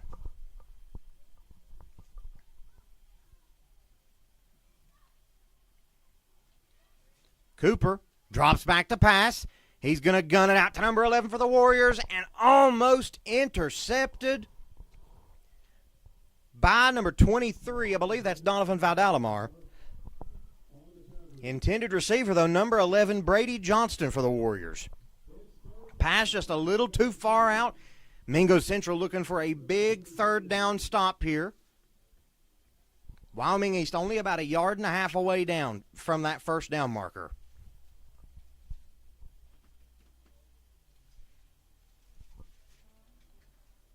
Cooper under center. He gets it. There's going to be a fumble. There's flags out. That is going to be a false start against the Warriors, so that's going to back them up 5 yards.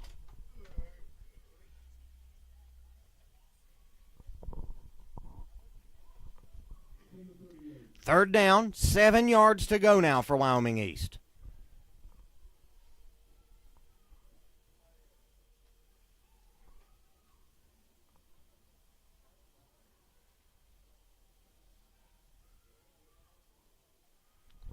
Cooper under center. I formation.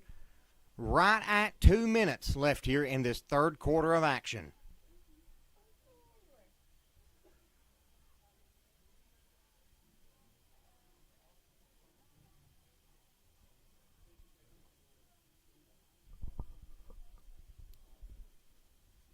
Refs deliberating about something. Looks like they're getting ready to get going now, though.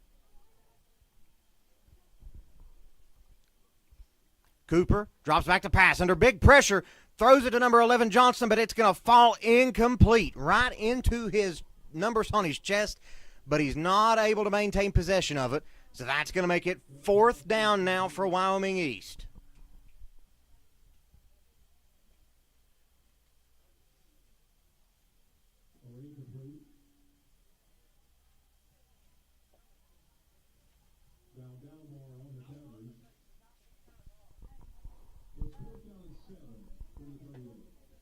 Time ticking down here on this play clock. We're now under 10 seconds left here for the Warriors play clock. Time running out here down to a second. And they get it off just in time. Cooper drops back to pass.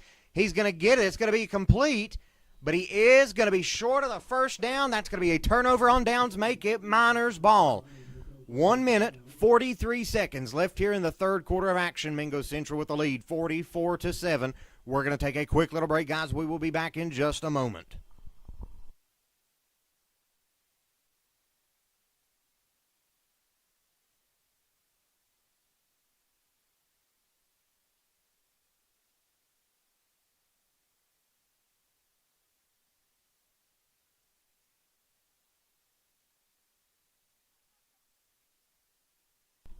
And we are back now. Knuckles drops back to pass for the Miners. Gets it out. It's going to be an incomplete pass. The intended receiver, number 4, Maddox Sarton for the Miners. Make it 2nd and 10. A little over a minute and a half left here in the third quarter of action. Miners starting this drive here at the 41-yard line. They got a short field ahead of them.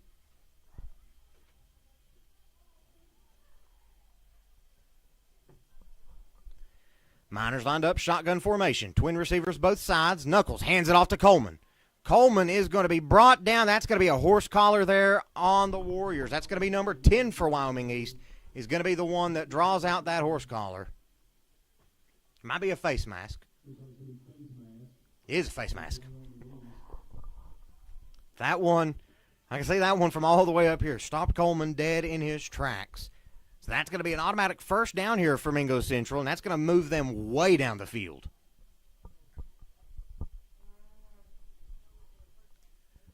Ball now on the 23-yard line, it looks like. 1st and 10 now for the Miners. Number 11, Jacob Maynard in the backfield with Knuckles now.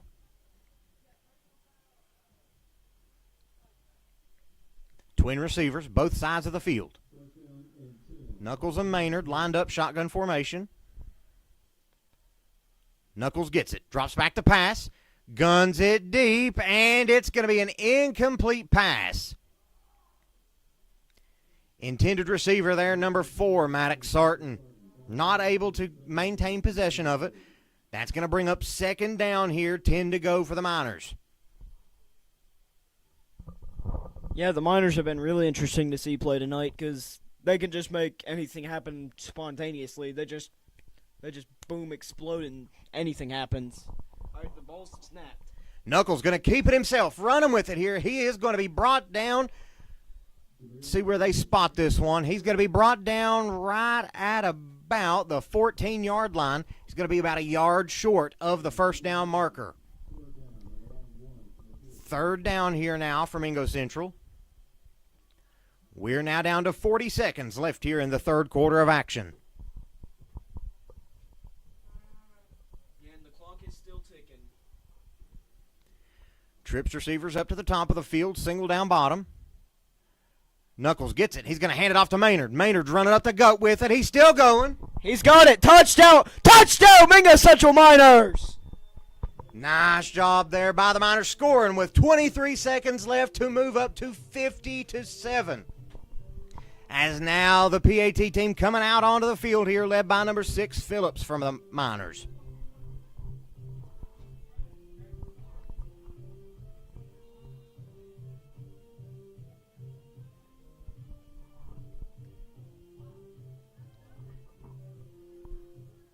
Burke the holder. Ball is snapped. Phillips kicks it. And it's good. Tack on one more for the Miners.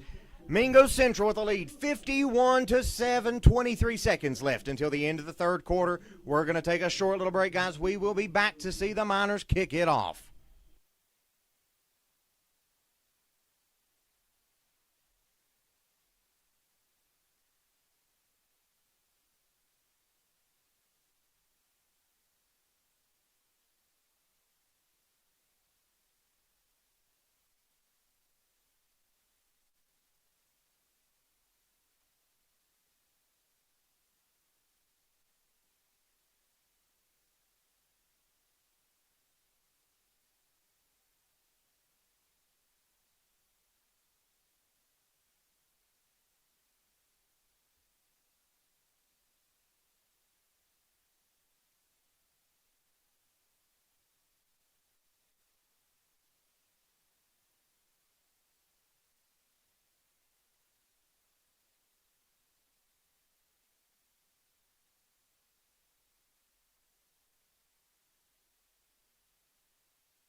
Now Newsom set to kick it off here for the Miners. And it's a nice kick down deep. Warriors with it, number 7. Running out right. He's got some grass. There's going to be a flag out on the field. We'll have to see what the refs call here. Number 7 on the return. That's going to be Cameron Huffman taking it back. It's going to be flags on two sides of the field here.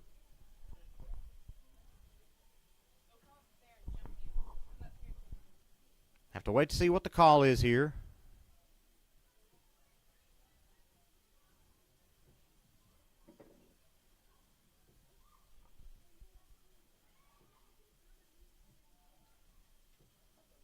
I'm not quite sure exactly what's happening here.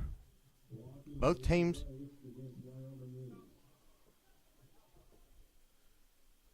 The PA announcer Joe Kinzer said, blocking the wrong ways by Wyoming East.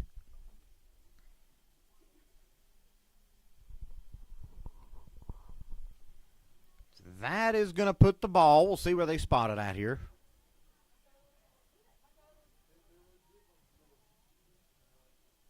Going to put the ball at the 13-yard line here. First and 10 for the Warriors. Yeah, that's quite a long ways to go to get that touchdown. Unless they go quick, this may be the end of the third quarter here. And it is. That's going to be the end of the third quarter. Once again, your Mingo Central Miners with the lead 51-7 as we get ready to run into this final quarter of action up here at James H. Buck Harless Stadium. We will be back in just a moment, guys.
Warriors lined up here. I formation. Cooper going to hand it off to Ashley. Ashley's going to pick up a couple there. Give him about 5 yards on the carry there.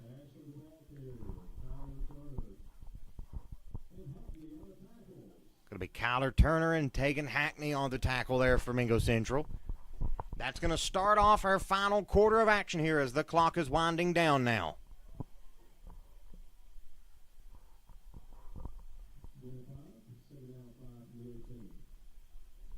Ball is now on the 18-yard line.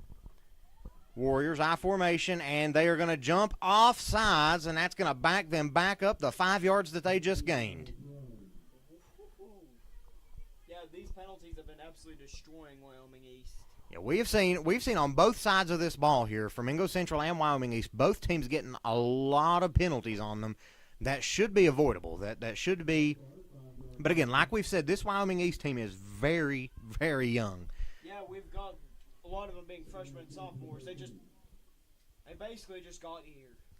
Cooper's going to hand it off to Ashley again. Ashley's going to be met right at the line of scrimmage. Now, let's see. Looks like he maybe gained a yard there on the play. Make it 3rd down and 9.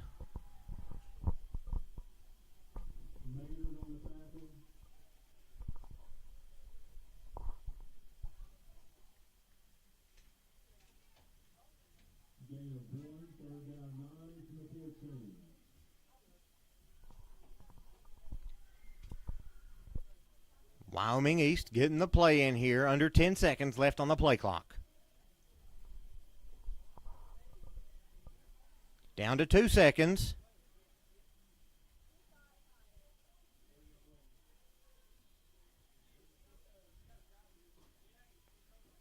I believe,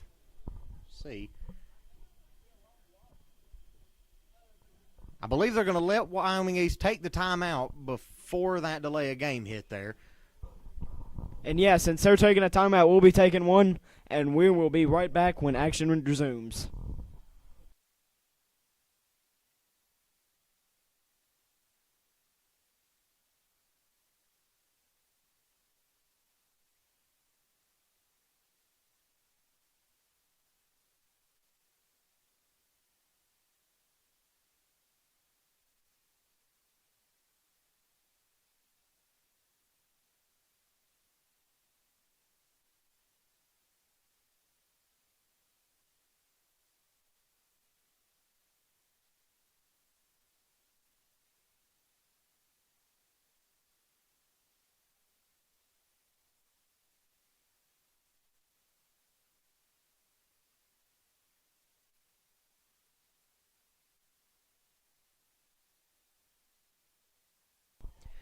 All right, we are back to see the Warriors starting this drive off again, 3rd down. Cooper under center. He gets it, drops back to pass under heavy pressure. Ball almost caught by number 10 for the Warriors, almost intercepted by number 23, Valdalamar for the Miners as well. But that's going to bring up 4th down for Wyoming East.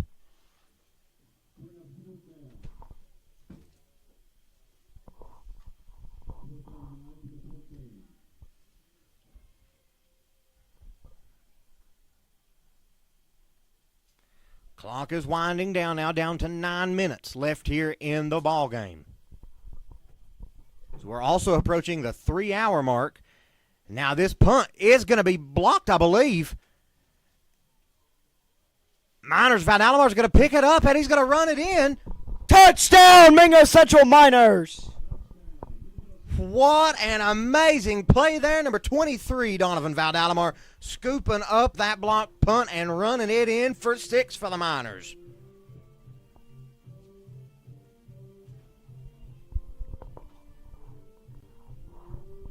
What's the fight song called? Yeah, I don't know either. It's been so long since we've heard it. Wonderful. We have seen just about everything there is to see up here on the mountain tonight in this ball game. We've seen the offense, the crazy interceptions, the fight song, maybe not the fireworks, but Number 6, Phillips, is kicking it. no And it's going to bounce in good. Tack on one more for the Miners. Make this 58-7. 58-7. The clock still running here. 7 minutes, 50 seconds left in the ball game. We're going to take a short break, guys. We will be back to see the Miners kick it off once again.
And now we're getting ready to see number 22, Noah Newsom, kicking it off for the Miners. And it's going to be booted down the field. Warriors returning it here. He's still fighting for it. He is going to be brought down, and there's going to be a flag out on the field.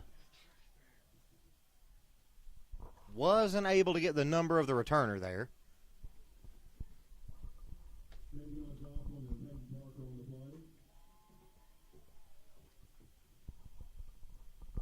Penalty is against Mingo Central.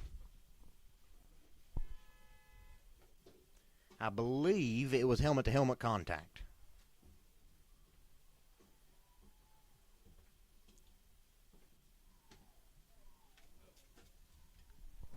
See, now after that penalty, ball going to be spotted at about the 46-yard line here for the Warriors, 1st and 10. 6 minutes, 19 seconds left here in the ball game.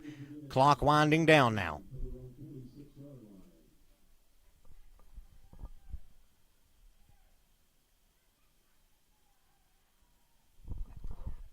Cooper under center, I formation. Hands it off to Ashley. Ashley's going to be stuffed right at the line of scrimmage, but he is going to pick up a yard. Make it 2nd down and 9 now for Wyoming East.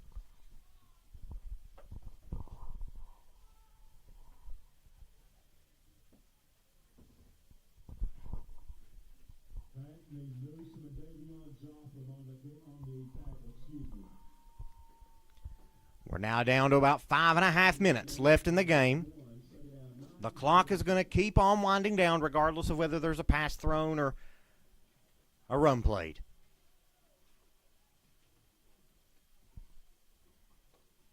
Warriors rushing up to the line here. Cooper under center, I formation.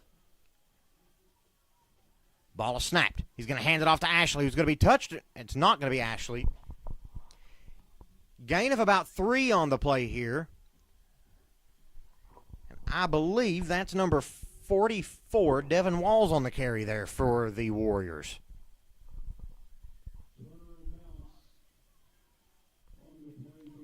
Number 54, Kyler Turner, involved in that tackle. 3rd down here for Wyoming East. Cooper under center, I formation once again. He gets it. He's going to hand it off. And he is going to be brought down, but they are going to spot him about, looks like maybe 2 yards on the play there. That will bring up 4th down for Wyoming East. Nice stop defensively there by the Miners. Yeah, for sure. The Miners have had some good stops tonight on Wyoming East. And Wyoming East have also had some pretty good stops against the Miners, too. See what Wyoming East cooks up here for 4th down, trying to get this 1st down. Looks like they're going to be lining up I formation. Cruz is going to fumble it a little bit. Have to see somebody's Warriors picking it up here, and he's going to fumble it. Then have to see they are fighting for it down there. I'm not sure who's going to get this.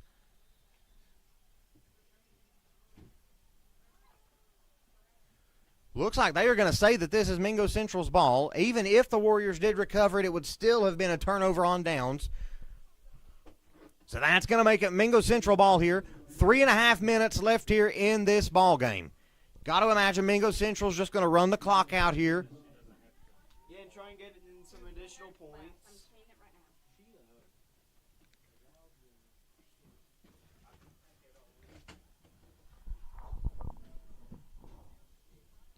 Number 12 for the Miners. In for quarterback. I do not have number 12 on my roster. Yeah, so we don't know who this is. Going to toss it off to Sarton. Sarton running out wide with it. Going to cut back upfield. He is going to pick up about 4 yards, it looks like they're going to give him. Make it second down and about 6 to go here as time is winding down on the mountain.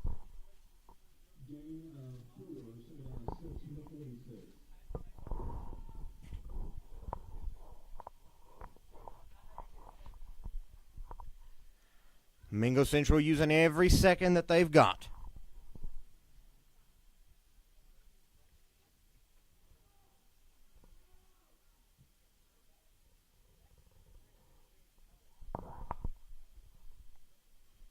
Down to 5 seconds left on the play clock. Miners lining up quickly. And that's going to be a delay of game on Mingo Central. Back them up 5. So we're now down once again. The clock's still winding down.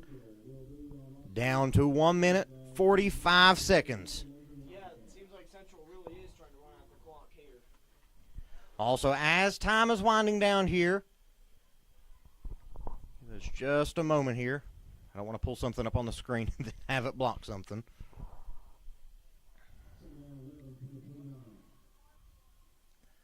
Shotgun formation. Miner's going to hand it off. Gain of about 3 yards on the play there. Looks like number 24 for the Miners.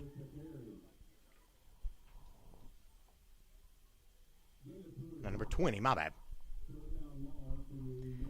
We are now officially under a minute left here in this ball game. Miners up 58-7, running the time down.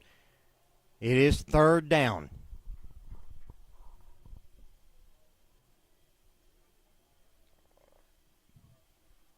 They're going to hand it off here. They're going to pick up the first down and then some on that drive. Wait to see when it clears out, if I can find out who that was carrying it. It's going to be Davion Joplin picking up the first down for the Miners. As now there's about 2 seconds that separate the play clock and the game clock. So they're going to have to run one more play, and then this one is over. Yeah, for sure. Davion Joplin, Bam Coleman, and Knuckles have definitely been the key 3 players this game. That Looks like they're going to call the game here. That is going to be the end of this ball game. Mingo Central taking the win, 58-7. Really quick before you turn away, let's look through how this is looking. The series history, as you can see over here on the left side of your screen, the last time these two teams met, 2021, Mingo Central took the win 43-12. Before then, it was 2014, 15, and 16. Mingo Central winning all of those as well. The last time Wyoming East picked up a win over Mingo Central, you got to go all the way back to like 2013, 2012, somewhere around through there. So if we take that away for a second, also looking at where these teams have been and where they are going, if I can get it to pop up here for me. Next week, Mingo Central is going to be traveling to Scott to take them on, and Wyoming East is going to be traveling to Mount View to try to pick up their first win of the season. So really quick, this is going to do it for us up here on Miner Mountain. Once again, I'm Dakota Jesse. I'm Cody Toller. We're also here. We've got Faith Edwards running the camera, Waylon Calloway announcing, Jaden Johnson doing the scoreboard. Katie Harris, Kaylee Dotson doing pictures for us. We've got a whole crew up here on Minor Mountain. That's going to do it for us up here at James H. Buck Harless Stadium. And as always, it is a great day